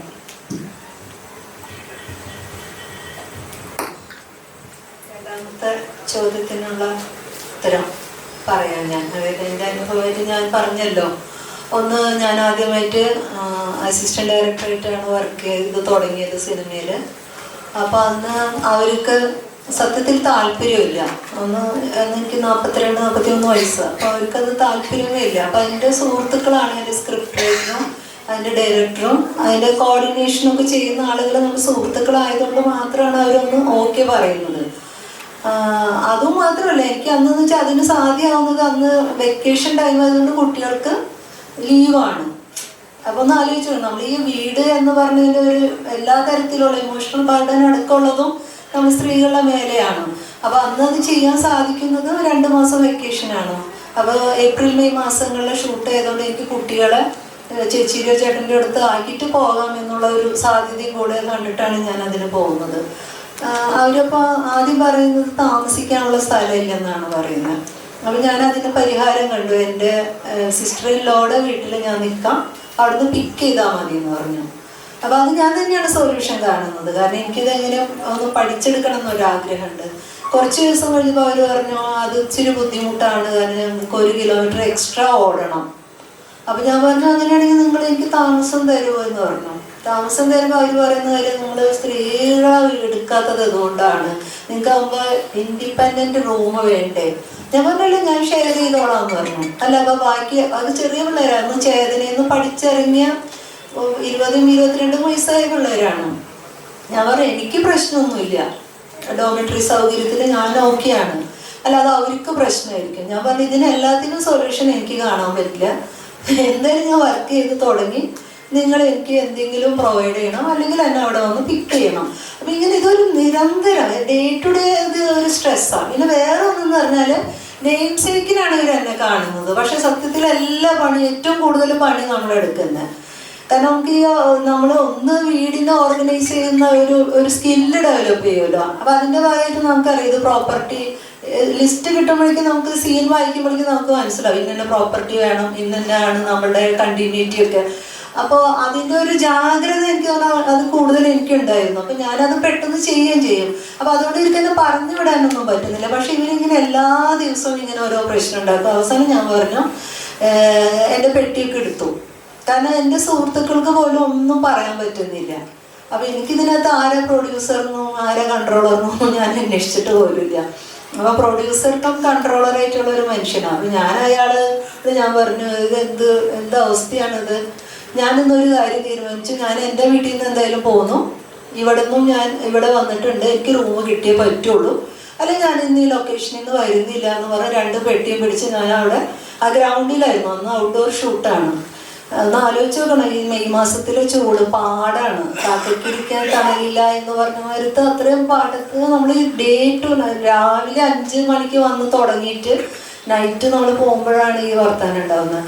അപ്പോൾ അന്ന് ഒരു എക്സിക്യൂട്ടീവ് പ്രൊഡ്യൂസർ അവിടെ നിന്ന് മാറി തന്നിട്ട് അയാളുടെ റൂമാണ് എനിക്ക് തരുന്നത്. പക്ഷെ പിറ്റേ ദിവസം തൊട്ടുള്ള തമാശ എന്താണെന്ന് വെച്ചാൽ ഇയാളിങ്ങനെ അതെ എൻ്റെ റൂമായിട്ട് തന്നെ. ഞാൻ പറഞ്ഞ അതിന് അല്ല എൻ്റെ റൂമാ തന്നെ. അപ്പം ഞാനിങ്ങനെ ആലോചിക്കുന്നത് എന്ത് ഞാൻ പറഞ്ഞ എൻ്റെ സുഹൃത്തേന് ഞാൻ എന്ത് വേണം, താങ്കൾക്ക് വേറെ റൂം കിട്ടിക്കാണില്ലേ? അല്ല, ഞാൻ പറഞ്ഞോന്നുള്ളൂ. ഞാൻ പറയണ്ട, തൻ്റെ ആണോ അല്ലേന്ന് എനിക്ക് അറിയണ്ട. ഇങ്ങനെ ഇതെന്ന് പറഞ്ഞാൽ നമുക്കിത് പറയുമ്പോൾ ഒരു ഫണ്ണി ആയിട്ട് തോന്നും. പക്ഷെ ഇതെന്നൊക്കെ പറഞ്ഞാൽ ഭയങ്കര ഒരു അണ്ടർടോൺ ഉണ്ട്. ഞാൻ നിങ്ങൾക്കൊരു ഫേവർ ചെയ്തു എന്നുള്ളതാണ് ഇവർ പറയാൻ ശ്രമിച്ചുകൊണ്ടിരിക്കുന്നത്. അത് കഴിഞ്ഞിട്ട് പോരുമ്പോൾ നമുക്ക് 5 പൈസ 36 ദിവസം വർക്ക് ചെയ്തിട്ട് വരുന്നത് നമ്മളെ കയ്യിൽ നിന്ന് തന്നെ കാശെടുത്തിട്ടാണ് തിരിച്ചു പോരുന്നത്. 5 പൈസ അവർ നമുക്ക് തരുന്നില്ല. അപ്പോൾ അതങ്ങനെ ഒരു എക്സ്പീരിയൻസ് ആണ്. അത് മാത്രമല്ല, ഈ അസിസ്റ്റന്റ് ഡയറക്ടറായിട്ട് വർക്ക് ചെയ്യുന്നതിന് നമ്മളൊരു ഫോം ഫില്ലപ്പ് ചെയ്ത് കൊടുക്കുമ്പോൾ അവർ എനിക്ക് കൊണ്ടുവന്നിട്ടുണ്ടെങ്കിൽ അല്ല വേണ്ട, നിങ്ങൾക്ക് വേണ്ട, നിങ്ങളൊന്നും 3-4 സിനിമ ചെയ്യാൻ പോകുന്നില്ല, അതെടുത്ത് വലിച്ചുകൊണ്ടുപോയി.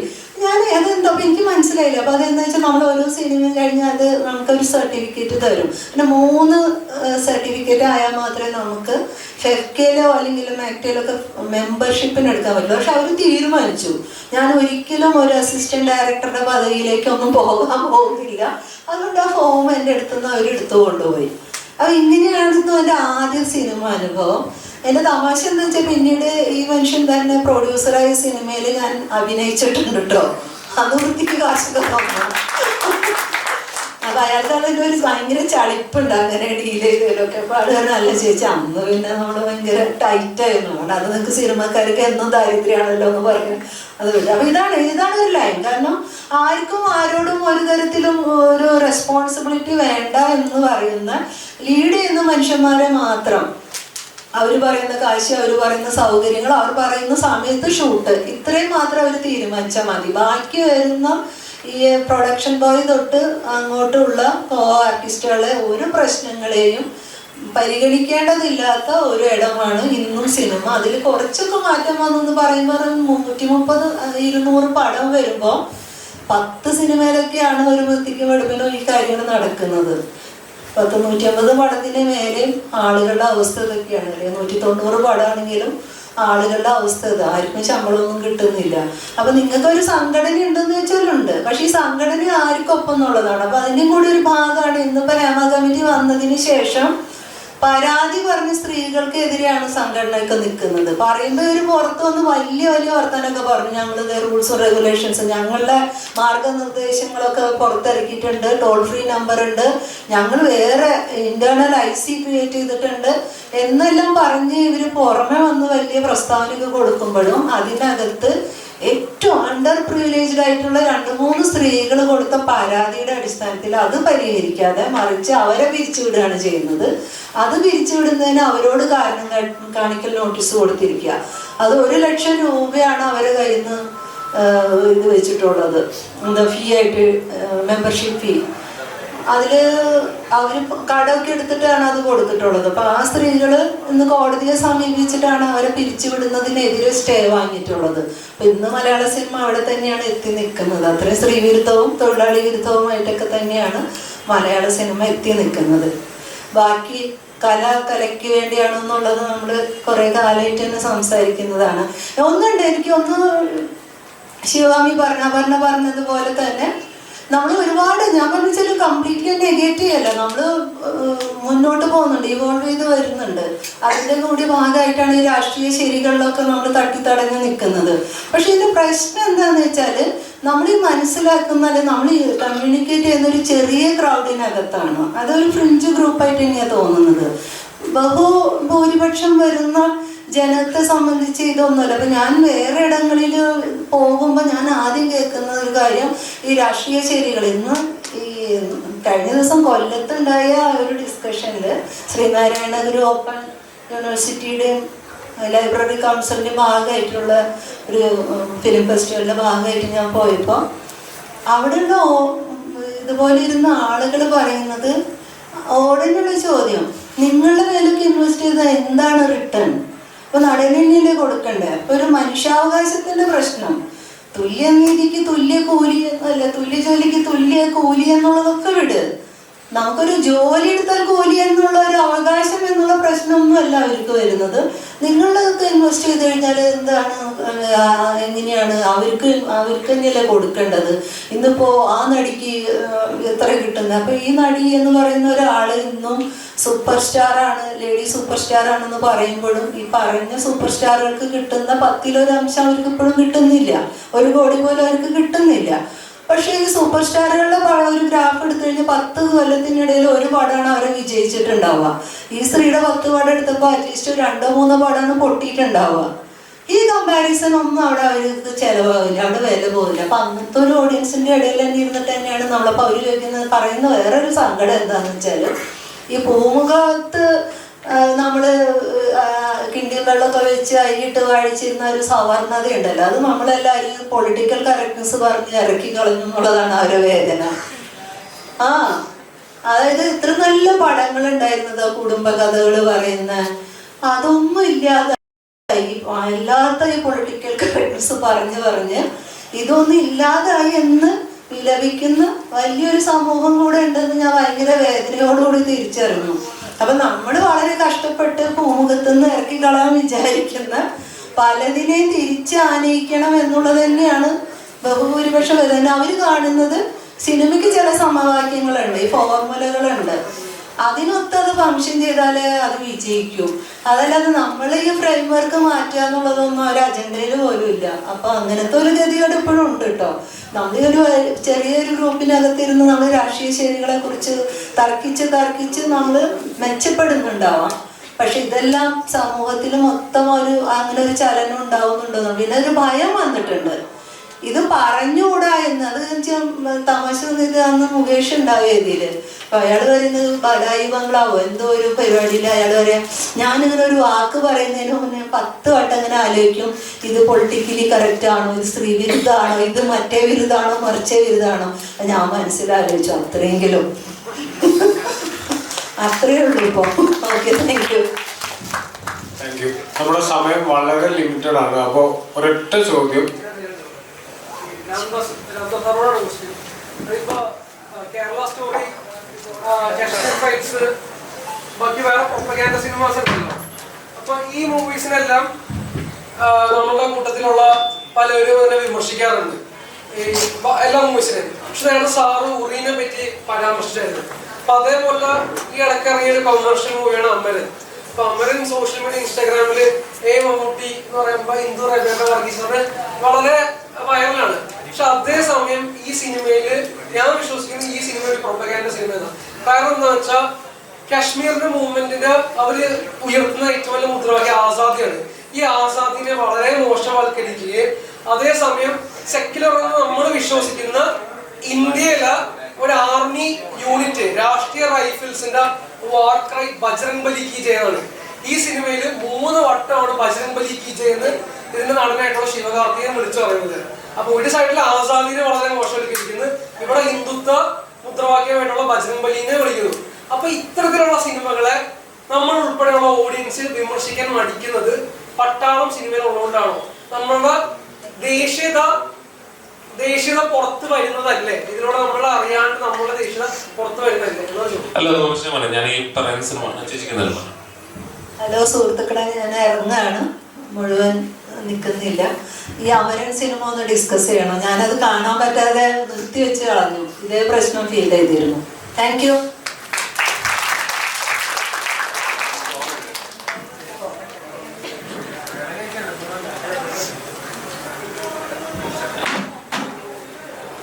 ഒറ്റ കാര്യം, മറ്റേ ഞാൻ ഈ സിനിമ കണ്ടിട്ടില്ല, ഈ അമരൻ ഞാൻ കണ്ടിട്ടില്ല. ഒന്ന് രാംദാസ് സാറൊന്നൊന്ന് വിളിക്കാൻ, അതൊക്കെ ഭയങ്കര ഏതോ കാലത്ത് നമ്മൾ വിട്ട് കളയേണ്ട കാര്യമാണ്. അത് ആവശ്യമില്ലാത്തൊരു വിളിയാണ്. അപ്പൊ അതുകൊണ്ട് പേര് വിളിക്കുക എന്നുള്ളതാണ്. ശരി.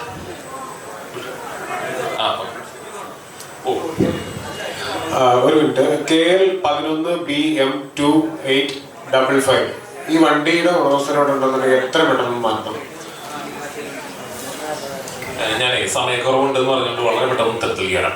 ഈ സിനിമ കണ്ടിട്ടില്ല. ഞാൻ ഈ ഒരൊറ്റ സിനിമയെ പറ്റി മാത്രമല്ല, ഞാനൊരു പ്രധാനപ്പെട്ട ഒരു കാര്യം ഇങ്ങനെ ആലോചിക്കാറുള്ളത് പലപ്പോഴും, എന്തുകൊണ്ടായിരിക്കും ഇന്ത്യയിൽ മനുഷ്യാവകാശ പ്രവർത്തകർ കൊല്ലപ്പെട്ടിട്ടുണ്ട്, ജയിലിൽ അടയ്ക്കപ്പെട്ടിട്ടുണ്ട്? നമ്മൾ അതാണ് ചർച്ച ചെയ്തത്. നിരന്തരം ജയിലിൽ അടയ്ക്കപ്പെട്ടിട്ടുള്ള, നിരന്തരം കേസുകളായിട്ട് കൗണ്ടർ ചെയ്തുകൊണ്ടിരിക്കുന്ന ഒരുപാട് മനുഷ്യരെ നമ്മളിന്ന് കേട്ടു. ഇന്ത്യയിലെ എഴുത്തുകാർ കൊല്ലപ്പെട്ടിട്ടുണ്ട്, ഇന്ത്യയിലെ മനുഷ്യാവകാശ പ്രവർത്തകർ, എഴുത്തുകാർ, സാമൂഹ്യ പ്രവർത്തകർ പലരും കൊല്ലപ്പെട്ടിട്ടുണ്ട്. എന്തുകൊണ്ടായിരിക്കും ഇന്ത്യയിലൊരു സിനിമാ താരം അങ്ങനെ കൊല്ലപ്പെടരുത് എന്ന് തന്നെയാണ് നമ്മൾ വിചാരിക്കുന്നത്. പക്ഷെ എന്തുകൊണ്ട് ഇന്ത്യയിൽ വളരെയധികം ഭരണകൂട എന്താ പറയുന്ന ഹത്യക്ക് വിധേയനായ ഒരു സിനിമ സംവിധായകന്റെയോ മറ്റോ പേര് കണ്ടുപിടിക്കാൻ നോക്കിയാലേ കൊമേഴ്സ്യൽ സിനിമയ്ക്കകത്ത് നമുക്ക് വളരെ ബുദ്ധിമുട്ടായിരിക്കും. ഇന്ത്യൻ സിനിമ എപ്പോഴും അതിനെ കമ്മോഡിറ്റി ആയിട്ട് കണ്ടിട്ടില്ല, ഒരു ഉൽപ്പന്നമായിട്ട് കണ്ടിട്ടില്ല. വിപണിക്ക് വേണ്ട സാധനമാണ് നമ്മൾ ഉണ്ടാക്കുന്നത്. ഇന്ന് ഈ പറയുന്ന വലതുപക്ഷ പ്രൊപ്പഗൻഡ സാധനത്തിനാണ് വിപണി എന്നുള്ളത് കൊണ്ട് അതിൽ ഇൻവെസ്റ്റേഴ്സ് വരുന്നു, അത് ഉണ്ടാക്കുന്നു, അത് വീണ്ടും വീണ്ടും പ്രൊഡ്യൂസ് ചെയ്യുന്നു, അത് വീണ്ടും വീണ്ടും കൊടുക്കുന്നു. ഇത് ഇന്ത്യൻ സിനിമ എപ്പോഴും എനിക്ക് തോന്നുന്നത് അല്പമെങ്കിലും തമിഴ് സിനിമയാണ് മറ്റൊരു വഴിക്ക് സഞ്ചരിച്ചതായിട്ട് നമ്മൾ പിന്നെ കാണാം. അത് തമിഴ് ഇന്ത്യൻ ഇപ്പൊ ദേശീയതയായിട്ട് ബന്ധപ്പെട്ടൊരു ചോദ്യമാണല്ലോ. ഇപ്പൊ ഈ ഇന്ത്യൻ ദേശീയതയുടെ ഈ പറയുന്ന മറ്റു രീതിയിൽ അതിന്റെ ഒരു ബ്രാഹ്മണിക് ഐഡിയയോട് എല്ലാ കാലത്തും കൗണ്ടർ ചെയ്ത് നിൽക്കാൻ തമിഴ് സിനിമയ്ക്ക് ചരിത്രപരമായിട്ട് തന്നെ. അതുകൊണ്ടാണ് തമിഴ് സിനിമയ്ക്കകത്തുനിന്ന് മറ്റേ നേതാക്കന്മാരൊക്കെ ഉണ്ടായിട്ടുള്ളത്. അതായത് മറ്റേ ഈ പറയുന്ന അവരോട് പോസിറ്റീവായിട്ട്, അതായത് സപ്പോർട്ട് ചെയ്തും ക്രിറ്റിസൈസ് ചെയ്തും ഒക്കെ നമുക്ക് നിൽക്കാമെങ്കിലും തമിഴ് സിനിമ ഒരുപാട് പൊളിറ്റീഷ്യൻസിനെ പ്രൊഡ്യൂസ് ചെയ്തിട്ടുണ്ട്. മലയാള സിനിമ ഇപ്പം നമ്മൾ മലയാളത്തിലേക്ക് വരികയാണെങ്കിൽ മലയാള സിനിമയ്ക്കകത്ത് നിന്ന് നമ്മൾ ഉണ്ടാക്കിയത് മുകേഷും മറ്റേ സുരേഷ് ഗോപിയും ഒക്കെ ആണ് എന്ന് പറയുമ്പോൾ തന്നെ നമുക്ക് അറിയാം ഏത് തരത്തിലുള്ള ഒരു പൊളിറ്റിക്കൽ കാഴ്ചപ്പാടാണ് നമ്മൾ ഈ പറയുന്ന കേരളത്തിനകത്ത് നിൽക്കുന്ന സിനിമകൾ പുലർത്തിയിട്ടുള്ളത് എന്നുള്ളത്. ഈ മനുഷ്യനെ നോക്കിയാൽ മതി, ആരാണ് ഇപ്പൊ വേണമെങ്കിൽ അല്പെങ്കിലും അത് അദ്ദേഹത്തിന് തന്നെ മറ്റൊരു പൊളിറ്റിക്കൽ പോസ്റ്ററിൽ ഉണ്ടായിരിക്കാം ഗണേഷ് കുമാറാണ് മറ്റൊരു സിനിമ. പക്ഷെ അത് സിനിമയുടെ ഐഡന്റിറ്റിക്ക് അകത്ത് നല്ല ആൾ വന്നിട്ടുള്ളത്. ഈ സിനിമയുടെ ഐഡന്റിറ്റിക്ക് അകത്ത് നിന്ന് വന്നിട്ടുള്ള സുരേഷ് ഗോപി പോലുള്ള ആളുകളൊക്കെയാണ് നമ്മുടെ ഇവിടുത്തെ മറ്റേ നേതാക്കന്മാർ. അപ്പൊ നമ്മൾ നോക്കിക്കഴിഞ്ഞാൽ ചരിത്രപരമായിട്ട് തന്നെ ഈ സിനിമ എന്ന് പറയുന്നത്, ഇന്ത്യൻ സിനിമ പ്രത്യേകിച്ച് മലയാള സിനിമയിലേക്ക് എടുത്തു വന്നാലും ഇതിനൊരു ലാവണ്യധാര എന്നൊക്കെ വിളിക്കാവുന്ന, ഇതിന്റെ ഒരു എന്താ പറയുന്ന എസ്തറ്റിക്സിനെ വിളിക്കാവുന്ന ഒരു ധാര ഇങ്ങനെ നിൽക്കുമ്പോഴും ഈ സിനിമ എപ്പോഴും അതൊരു കമ്മോഡിറ്റി ആയിട്ടാണ് നിന്നിട്ടുള്ളത്. ഈവൻ അത് ഫെസ്റ്റിവൽ സർക്യൂട്ടിലേക്ക് പോകുമ്പോഴും അവിടെ ഒരു കമ്മോഡിറ്റിയാണ്. ഇന്ത്യൻ സിനിമയ്ക്ക് ഒരു കമ്മോഡിറ്റി സ്വഭാവമുണ്ട്. ഇന്ത്യൻ സിനിമയുടെ പൊളിറ്റിക്കൽ സ്വഭാവത്തിൽ നിന്നിട്ടുള്ള ഇന്ത്യൻ സിനിമയ്ക്കകത്ത് ഡോക്യുമെന്ററികളാണെന്നാണ് ഞാൻ പേഴ്സണലി വിശ്വസിക്കുന്നത്. ഇന്ത്യൻ സിനിമയുടെ ഡോക്യുമെന്ററി താരം പക്ഷെ മുഖ്യധാരയായിട്ട് നിന്നിട്ടില്ല. അതല്ലെങ്കിൽ ഷോർട്ട് ഫിലിം താരം മുഖ്യധാരമായിട്ടില്ല. അതുകൊണ്ട് ഈ കൊമേഴ്സ്യൽ സിനിമ വെച്ചിട്ട് നമ്മൾ വീണ്ടും അതിൽ ഒരു പ്രശ്നം ഉണ്ട് എന്നത് നമ്മൾ അത് തന്നെ ഒരു പ്രശ്നമാണ് എന്ന് തന്നെയാണ് ഞാൻ വിചാരിക്കുന്നത്. എനിക്ക് തോന്നുന്നത് ഈ ഒരൊറ്റ പർട്ടിക്കുലർ സിനിമ അങ്ങനെ ഞാൻ കണ്ടിട്ടില്ല. പക്ഷെ ഇന്ത്യയിൽ ഇറങ്ങുന്ന 90% ഫിക്ഷൻ സിനിമകൾക്കും അതിൻ്റെതായിട്ടുള്ള നമ്മൾ വളരെ സൂക്ഷ്മമായിട്ട് പരിശോധിച്ചു കഴിഞ്ഞാൽ അതിൻ്റെതായിട്ടുള്ള വളരെ വളരെ സൂക്ഷ്മ തലത്തിൽ ചിലപ്പോൾ അത് കൊമേഴ്സ്യലായ പ്രൊപ്പഗൻഡ ആയിരിക്കാം, അത് ചിലപ്പോൾ താരങ്ങളെ വെച്ചിട്ടും കൊമേഴ്സ്യലായിട്ടുള്ള പ്രൊപ്പഗൻഡ ആയിരിക്കാം, അതല്ലാന്നുണ്ടെങ്കിൽ രാഷ്ട്രീയമായിട്ടുള്ള പ്രൊപ്പഗൻഡ ആയിരിക്കാം. പിന്നെ സ്റ്റേറ്റ് സ്പോൺസേഡ് ആയിട്ടുള്ള പ്രൊപ്പഗൻഡ സിനിമകൾ ഉണ്ടാവുന്നത് കാശ്മീർ ഫയൽസ് പോലെയും ഒക്കെ. ഇതിനകത്ത് പല രീതിയിലും ഇത്തരം സിനിമകൾ ക്രിറ്റിസൈസ് ചെയ്യാൻ ആളുകൾ മടിക്കുന്നതിന്റെ ഒരു കാരണം ഒന്ന് അതിനെപ്പറ്റി അവബോധമില്ലായ്മ, രാഷ്ട്രീയ അവബോധമില്ലായ്മ. രണ്ട്, അത് ഇപ്പൊ നമ്മൾ നോക്കിക്കഴിഞ്ഞാൽ ഏറ്റവും കൂടുതൽ ആളുകൾ കണ്ടുപോയൊരു സിനിമ RDX-ഉം മറ്റേ ഈ പറയുന്ന പണിയും ഒക്കെയാണ്. അപ്പൊ നമുക്കറിയാതെ എത്ര മനുഷ്യവിരുദ്ധമായ സിനിമകളാണ് അവർ പ്രൊഡ്യൂസ് ചെയ്തിട്ടുള്ളത്. പക്ഷെ ആളുകൾ കാണാനുള്ളതുകൊണ്ട് വീണ്ടും അത്തരം സിനിമകൾ പ്രൊഡ്യൂസ് ചെയ്യപ്പെടും. എനിക്ക് തോന്നുന്നു ഇത് ഒരു വിഷയം തന്നെയാണ്. പക്ഷെ അതിന്റെ കൗണ്ടർ നറേറ്റീവ് എന്ന് പറയുന്നത് ഇപ്പുറത്ത് പാരലലി സംഭവിക്കുന്ന മറ്റു സിനിമകളാണെന്ന് തന്നെയാണ് എനിക്ക് തോന്നുന്നത്. ആളുകൾ ക്രിറ്റിസൈസ് ചെയ്യുന്നില്ല എന്നും നമ്മൾ വിചാരിക്കുന്നതിനകത്ത് അർത്ഥമില്ല എന്ന് എനിക്ക് തോന്നുന്നു. കാരണം അതിനകത്ത് ഒരു പ്രശ്നമുള്ളത് നമ്മുടെ സിനിമയുടെ കൊമേഴ്സ്യൽ സിനിമയുടെ സ്വഭാവം മാറിയിട്ടുണ്ട്. നിങ്ങൾക്ക് ഒരു 250-300 രൂപ കൊടുത്താൽ മാത്രമാണ് ഒരു സിനിമ പോയി കാണാൻ പറ്റുള്ളൂ, അത് മോളുകളിലേക്ക്. അപ്പൊ ആരാണ് സിനിമയുടെ ഈ കൊമേഴ്സ്യൽ സിനിമയുടെ ഓഡിയൻ എന്നുള്ളൊരു പ്രശ്നമുണ്ട്. ആ ഓഡിയൻ എന്ന് പറയുന്നത് കയ്യിൽ എന്തെങ്കിലുമൊക്കെ തരത്തിൽ പൈസ ചെലവാക്കാൻ പറ്റുന്ന ഒരു ഗ്രൂപ്പായിട്ടൊക്കെ സിനിമയ്ക്ക് പോകാൻ പറ്റുന്ന ആളുകളായിട്ട് ചുരുങ്ങിയിട്ടുണ്ട്. സിനിമ സാധാരണ വേദികളിലേക്ക് മാറിയത് അത്രയും ഈ പറയുന്ന ചെറിയ സിനിമകളാണ്. വലിയ സിനിമകൾ കൂടുതൽ അതിന്റെ കമ്മോഡിറ്റി സ്വഭാവം കൂടുതൽ പ്രത്യേകിച്ച് കോവിഡാനന്തര കാലത്ത് സിനിമ വലിയ രീതിയിൽ കമ്മോഡിറ്റി സ്വഭാവം കാണിച്ചിട്ടുണ്ട്. ഈ കമ്മോഡിറ്റി സ്വഭാവത്തിന്റെ പ്രൊപ്പഗൻഡയാണ് നമ്മൾ ഈ പറയുന്നതല്ല. അത് നിലവിലെ രാഷ്ട്രീയ വ്യവസ്ഥിതിക്ക് അനുകൂലമായ പ്രൊപ്പഗൻഡ എല്ലാ സിനിമകളിലും അത് ഉണ്ടാവും. ഇല്ലെങ്കിൽ അതിന് ഭരണകൂട അനുമതി കിട്ടില്ല, അല്ലെങ്കിൽ നിങ്ങൾക്ക് പ്രദർശിപ്പിക്കാൻ അനുവദിക്കില്ല. ഏതെങ്കിലും ചെറിയ രീതിയിലുള്ള ക്രിറ്റിസിസം ഉയർത്തുന്ന പോലെ, അത് നമ്മൾ ഈ അന്നപൂരണി ഭരണി എന്നൊക്കെ പറയുന്ന സിനിമയിൽ തന്നെ നമ്മൾ കണ്ടു. അതുപോലെ തന്നെ OTT പ്ലാറ്റ്ഫോംസ് കിട്ടില്ല. അപ്പൊ ഇതിനെല്ലാം നിർണ്ണയിക്കുന്നത് ഇതിന്റെ മാർക്കറ്റാണ്, ഇതിന്റെ കമ്പോളമാണ്, ഇതിന്റെ സെയിലാണ്, ഇതിന് വരുന്ന ലാഭമാണ്, വരുമാനമാണ്. അപ്പൊ നിങ്ങൾക്ക് ഈ സോഷ്യൽ മീഡിയ സർക്യൂട്ട് നോക്കിയാൽ മതി. സോഷ്യൽ മീഡിയയിൽ നിങ്ങൾ വളരെ നെഗറ്റീവ് ആയിട്ടുള്ള ഒരു പ്രൊപ്പഗാൻഡ പറഞ്ഞാൽ നിങ്ങൾക്ക് കൂടുതൽ റീച്ച് കിട്ടുക എന്നുള്ള പോലെ തന്നെയാണ് മറ്റൊരു വലതുപക്ഷ പ്രൊപ്പഗാൻഡയ്ക്ക് ഒപ്പം നിന്നാൽ അത് ബിസിനസ് പരമായിട്ടും അവാർഡുകളായിട്ടും പലതരത്തിലുള്ള ഇൻസെന്റീവുകളായിട്ടും തിരിച്ചു വരുമെന്നുണ്ടെങ്കിൽ തീർച്ചയായിട്ടും ഈ കമ്മോഡിറ്റി അങ്ങോട്ട് ചായും, വിപണി അങ്ങോട്ട് ചായും. പക്ഷെ വിപണി ചായുന്നതുകൊണ്ട് മുഴുവൻ സമൂഹം അങ്ങോട്ട് ചായുന്നു എന്നുള്ള വളരെ ഒരു ഇതായിട്ടുള്ള ഒരു തോട്ട് എനിക്കില്ല. അതിന് റെസിസ്റ്റ് ചെയ്യുന്ന ഒരു സമൂഹം ഉണ്ട് എന്നുള്ളത് കൂടെയാണല്ലോ നമ്മളെല്ലാവരും കൂടെ ഇങ്ങനെ ചേർന്നിരിക്കുന്നത്. അപ്പൊ അതവിടെ ഉണ്ടാവും. അതെപ്പോഴും ന്യൂനപക്ഷമാണ്. ആ ന്യൂനപക്ഷത്തിലാണ് ശക്തി എന്ന് തന്നെയാണ് ഞാൻ വിചാരിക്കുന്നത്. Thank you. വീണ്ടും ഒരുപാട് ചർച്ചകൾക്ക് നമ്മളെ സമയം വളരെ ലഭിച്ചത്. ചോദിച്ചൊരു ക്വസ്റ്റ്യൻ ആയിരുന്നു, ഇന്ത്യൻ ആർമിയെ ഹീറോ ആയിട്ട് ചിത്രീകരിക്കുന്നത് കൊണ്ടാണോ സിനിമകളിൽ നമ്മൾ ക്രിട്ടിസൈസ് ചെയ്തതിന് മടിക്കുന്നത് എന്നുള്ളതാ. നമ്മൾ മലയാളികൾക്ക് എപ്പോഴും ആർമി ഹീറോ ആണ്. പക്ഷെ കാശ്മീരിൽ പോയാലൊരു കാണാൻ കഴിയാ വെറും വില്ലനാണ് ആർമി നമുക്ക് കാണാൻ കഴിയും. അപ്പം സിനിമകളിൽ ആർമിക്കാരെ ഹീറോ ആയിട്ടുള്ള ഒരു സാധനമാണെന്നുള്ള കാര്യത്തിനെ കുറിച്ച് പറയുന്നുണ്ടായി. അതിനെ കുറിച്ച് ആരെങ്കിലും ശരി, ഞാൻ ആ ചോദ്യത്തിന് തുടർച്ചയായിട്ട് ഞാൻ പറയാം. എനിക്ക് തോന്നുന്നത് ഈ ഹീറോ നാഷണലിസം വല്ലാണ്ട് കൂടിയിട്ടുണ്ട്. അതായത് നാഷണലിസം എന്ന് പറയുന്നത് ഈ പറയുന്ന വലതുപക്ഷത്തോട് ചേരുന്ന നാഷണലിസം കൂടിയിട്ടുണ്ട്. ഈ പറയുന്ന വാർ എന്ന് പറയുന്നത് അത് ലോകക്രമത്തിൽ തന്നെ ഇതുണ്ടായിട്ടുണ്ട്. എന്തുകൊണ്ട് ഗാസയിലെ കുട്ടികൾ മരിക്കുന്നതിനെ പറ്റി ആ ഒരു ആശങ്ക ലോകത്തിൽ തന്നെ ഇല്ലാതായി പോകുന്നുണ്ട്. അത് വളരെ ന്യൂനപക്ഷമാണ് അതിനെപ്പറ്റി സംസാരിക്കുന്നത്.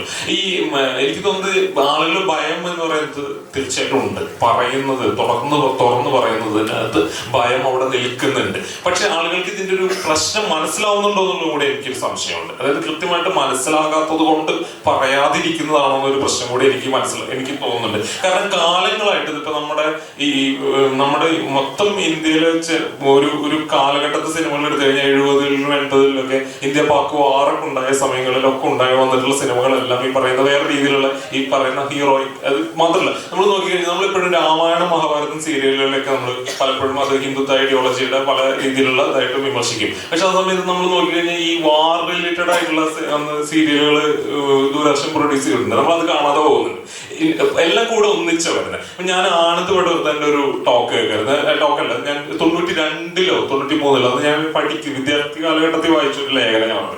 അപ്പൊ പടവർദ്ധൻ പറയുന്നു അന്ന് ബ്രാഹ്മണിസം എന്ന് പറയുന്ന ഒരു കൺസെപ്റ്റ് എന്താണെന്നും അതിന്റെ ഒരു പ്രതിസന്ധി എന്താണെന്ന് അറിയാം. എനിക്ക് തോന്നുന്നത് പൊക്രാൻ മറ്റേ പരീക്ഷണമൊക്കെ നടന്നതായിരുന്നു. അപ്പൊ പടവർദ്ധന്റെ തെഹൽക്കലോ എന്നൊരു ആർട്ടിക്കിളിലായിരുന്നു അദ്ദേഹം പറയുന്നത് ഈ ബ്രാഹ്മണിസം എന്ന് പറയുന്നത് ശരിക്കും അത് സാമ്പത്തികം കൂടിയാണ്. അപ്പൊ എനിക്കത് മനസ്സിലായില്ല. ഈ ബ്രാഹ്മണിസം എന്ന് പറഞ്ഞാൽ നമ്മൾ കാസ്റ്റും അതിന്റെ പ്രശ്നമൊക്കെയായിട്ട് മനസ്സിലായി. ഇതെങ്ങനെയാണ് ഈ സാമ്പത്തികം കൂടി ആവുന്നതെന്ന് എനിക്ക് 92-ലെ വിദ്യാർത്ഥി കാലഘട്ടത്തിൽ മനസ്സിലായതേ ഇല്ല. കാരണം സോഷ്യൽ 92-ആണ് ഞാൻ പറയുന്നത്, 92-93 കാലഘട്ടം. അപ്പൊ അത് എനിക്ക് തീരെ കിട്ടിയില്ല. പക്ഷെ നമ്മളിന്ന് മനസ്സിലാക്കുന്നുണ്ട് ഇപ്പൊ എങ്ങനെയാണ് ഇന്ത്യ ഷൈനിങ് എന്ന് പറഞ്ഞിട്ട് വരുന്നു. സാമ്പത്തികം കൂടി ആയിട്ടാണല്ലോ ഇതെല്ലാം കൂടി. ഇപ്പൊ ഒന്നൊന്നൊന്ന് മാറ്റി. അപ്പൊ ആളുകള് ഇതിനെ ക്രിട്ടിസൈസ് ചെയ്യുന്നത് കൃത്യമായിട്ട് അതിന്റെ ഒരു പ്രശ്നം മനസ്സിലാക്കാത്തോണ്ടാണെന്ന് കൂടി ഈ വാർ ഹീറോയിക് ആയിട്ടുള്ള സാധനങ്ങൾ ഉണ്ടായി വരുന്നത്. ഇപ്പൊ നമ്മൾ നോക്കിക്കഴിഞ്ഞാല് ഇപ്പൊ മറ്റേ ലോകത്ത് തന്നെ ഇപ്പൊ മറ്റേ വലിയ സിനിമയില്ലേ എന്താണ് ഓപ്പൺ ഹേമർ വാസ്തവത്തില് അത് മറ്റൊരു തരത്തിൽ കമ്മ്യൂണിസ്റ്റ് മൂവ്മെന്റിനെ സപ്പോർട്ട് ചെയ്യുന്നതൊക്കെ പറയുമ്പോഴും അത് ലോകത്ത് വലിയ പ്രൊപ്പഗാൻഡ സിനിമയായിട്ട് ക്രിട്ടിസൈസ് ചെയ്യപ്പെട്ട സിനിമയാണ്. കാരണം അത് വാർ ഹീറോ കാരണം ലോകത്ത് തന്നെ ഇത്തരത്തിലുള്ള സിനിമകൾ ഉണ്ടാവുന്നുണ്ട്. ലോകത്തിന് തന്നെ ആവശ്യമാണ് ഈ വാർ എന്ന് പറയുന്നത്. അതിന്റെ ഒരു കമ്പോള വ്യവസ്ഥ ഈ വാർ ബേസ് ചെയ്യുന്നത് ഇതിങ്ങനെ ലോകത്ത് തന്നെ ഉണ്ടായിക്കൊണ്ടിരിക്കും. ലോകത്ത് തന്നെ ഈ പ്രൊപ്പഗാൻഡ സിനിമകൾ ഉണ്ടായിക്കൊണ്ടിരിക്കും. പക്ഷെ ഓപ്പൺ ഹേമർ നമുക്ക് മറ്റേ ഇവിടെ കിട്ടുന്നു, ഓസ്കാർ കിട്ടുന്നു, അതിന് അവാർഡുകൾ കിട്ടുന്നു. ആ രീതിയിലുള്ളൊരു ഞാൻ നേരത്തെ പറഞ്ഞ ഇൻസെന്റീവിലേക്ക് എത്തുന്നുണ്ട്. പക്ഷെ അത് അവിടെ നിന്നോളൂ. പ്രൊപ്പഗാൻഡായിട്ട് കുറച്ച് കഴിഞ്ഞാൽ തിരിച്ചറിയും. നിങ്ങൾക്ക് എന്നും കള്ളങ്ങൾ പറയാൻ പറ്റില്ല. കള്ളങ്ങൾ അത് ആ സമയത്ത് അത് കള്ളമാണോ സത്യമാണോ എന്നൊക്കെ പറയുന്ന ഒരു കൺഫ്യൂഷനിലൊക്കെ ചിലപ്പോൾ മനുഷ്യരെത്തുമെങ്കിലും ഒരു പീരീഡിൽ അത് ക്ലിയർ ആയിക്കോളും തന്നെയാണ് എനിക്ക് തോന്നുന്നത്. ഈ വിഷയവുമായി ബന്ധപ്പെട്ട് എനിക്ക് ഒന്ന് ജോലി ചേച്ചിക്ക് കുറച്ച് പറയാനുണ്ടെന്നുള്ളൂ. അതായത് നമ്മുടെ സിനിമകളിൽ ആരാണ് നായകൻ ആരാണ് വില്ലൻ ആവുന്നത് എന്നുള്ളതൊരു പ്രശ്നമാണോ ആള് ചോദിക്കുന്നതെന്ന് തോന്നുന്നു. അതെ, അതായത് കാശ്മീരിലെ ആളുകൾ എങ്ങനെയാണ് വില്ലന്മാരായി മാറുന്നത് എല്ലാ കാലത്തും നമ്മുടെ സിനിമകളിൽ നിന്നുള്ളതാണ്. അതെ, പട്ടാളക്കാരെ ഏത് കാലത്ത് ഹീറോ ആയിട്ട് നിൽക്കുന്നത് എന്നുള്ളതും ആസാദി കളിക്കുന്നവർ എല്ലാ കാലത്തും എങ്ങനെയാണ് വില്ലന്മാരായിട്ട് നമ്മുടെ സിനിമകളിൽ വരുന്നത് എന്നുള്ളത് ഒരു പ്രധാനപ്പെട്ട ചോദ്യം തന്നെയാണ്. അപ്പൊ ജോലിച്ചിന്റെ ഒരു ടൈപ്പ് കൂടെ എനിക്ക്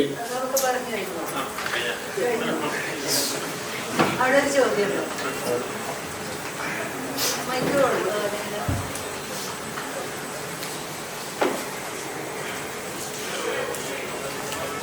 ഇപ്പോൾ നമ്മുടെ പ്രതിരോധം അല്ലെങ്കിൽ കലാമൂല്യമുള്ള അല്ലെങ്കിൽ അത്തരം രീതിയിലുള്ള സിനിമകളെ കുറിച്ചാണ് പറയുന്നത്. പക്ഷെ കൊമേഴ്ഷ്യൽ സിനിമകളായിട്ട് വരുന്നതിന് പോലും ഉദാഹരണം ഈ അടുത്ത്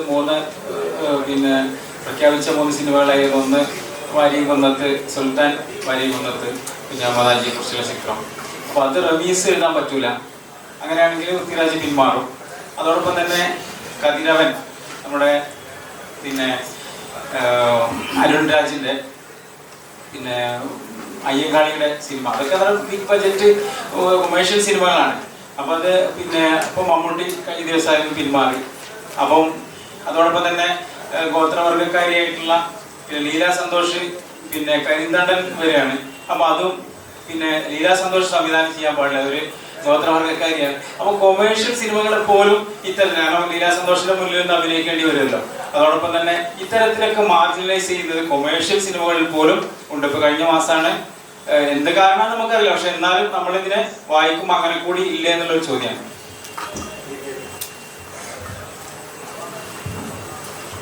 തീർച്ചയായിട്ടും അങ്ങനെ തന്നെയാണ്. കാരണം നമ്മളുടെ ഒരു സാംസ്കാരിക തലം എന്ന് പറഞ്ഞാൽ വളരെ കൃത്യമായിട്ടും ഒരു ഹൈന്ദവ സവർണ ബോധത്തിലാണ് നമ്മൾ ആ ഒരു കൾച്ചറൽ പ്ലാറ്റ്ഫോം നിൽക്കുന്നത്. അപ്പം നേരത്തെ പറഞ്ഞതുപോലെ ഇന്ന് രാജ്യം തന്നെയാണ്, അതായത് ഗവൺമെൻറ് ഈസ് ടു രാജ്യമാണ്.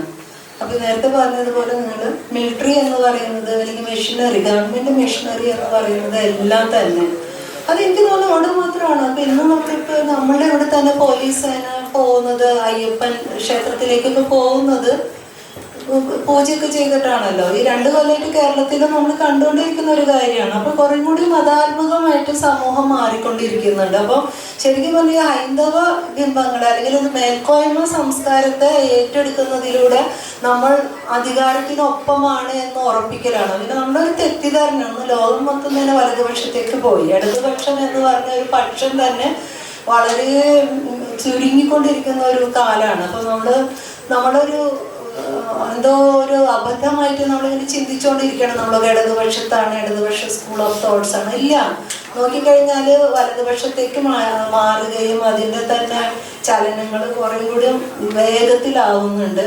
അതുമാത്രമല്ല ഈ സാമ്പത്തിക താല്പര്യങ്ങളുമായിട്ട് ബന്ധപ്പെട്ടുകൊണ്ടാണ് ഇതെല്ലാം നിലനിൽക്കുന്നത്. അപ്പം എനിക്ക് നേരത്തെ ഇങ്ങനെ നമ്മൾ കുറേ കണക്ട് ചെയ്ത് പറയേണ്ടി വരും. ഇത് കല മാത്രമായിട്ട് അങ്ങനെ നിങ്ങൾക്ക് വളരെ പ്യൂരിറ്റൻ്റായിട്ടൊരു കലാരൂപം അങ്ങനെ നിൽക്കില്ല കൃത്യമായി പൊസിഷൻ എടുത്തിട്ട്. ഇതിൻ്റെ എല്ലാം സാമ്പത്തികമായിട്ടുള്ള താല്പര്യങ്ങൾ, കൾച്ചറൽ മേൽക്കോയ്മകൾ, ഇതിനെല്ലാം പ്ലീസ് ചെയ്ത് നിൽക്കുമ്പോഴാണ്. അപ്പോൾ എനിക്കാണ് ഇവിടെ അത് കൂടി വരുന്നത്. ഞാനിപ്പോൾ ഒരു ഉദാഹരണം പറയുന്നത് വെച്ചാൽ ഗവൺമെൻറ് ഈസ് ടു രാജ്യമാണ്. അപ്പോൾ ഗവൺമെൻറ്റിൻ്റെ എല്ലാ ബോഡിയും രാജ്യസേവകരായിരിക്കും. അപ്പോൾ ഏറ്റവും കൂടുതൽ പ്രൗഡ് മൊമെന്റ് എന്ന് പറയുന്നത് രക്തസാക്ഷി ആവുക എന്നുള്ളതാണ്.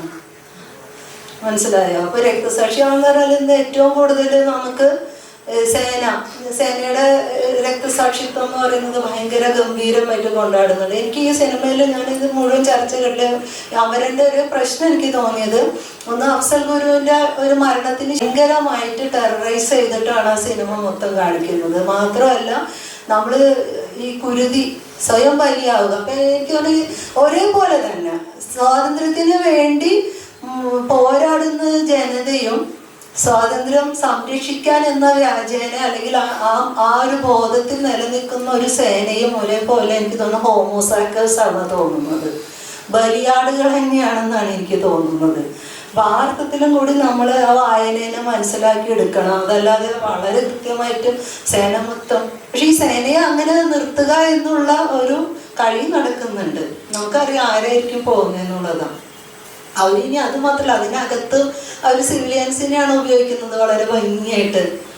അപ്പം ഇതാണ് നടക്കുന്നത്. ഭരണകൂടത്തിന് കൃത്യമായിട്ട് അറിയാം നിങ്ങൾ ആരെ എങ്ങനെ ടൂളാക്കണം എന്നുള്ളത്. അത് നമുക്ക് അതിൽ നിന്ന് വിട്ടു നിന്നിട്ടുള്ള എന്ത് സാധ്യതയുണ്ടെന്നുള്ളതാണ് നമ്മളുടെയൊക്കെ ഒരു ആശങ്ക ഇന്നത്തെ. കാരണം ഇന്ന് സുക്കർബർഗ് ആരോപ്പാണ്, എലൻ മസ്ക് ആരോപ്പാണ്.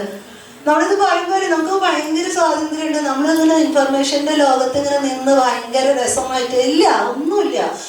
മസ്ക് പറഞ്ഞല്ലോ ഇന്ത്യയിലെ ജനാധിപത്യ രീതികൾ അല്ലെങ്കിൽ തെരഞ്ഞെടുപ്പ് രീതികൾ ഗംഭീരമാണെന്നാണ് പറഞ്ഞത്. അതിനുശേഷമാണ് 5 ലക്ഷത്തിൻ്റെ കള്ളവോട്ട് നമ്മൾ കാണുന്നത്.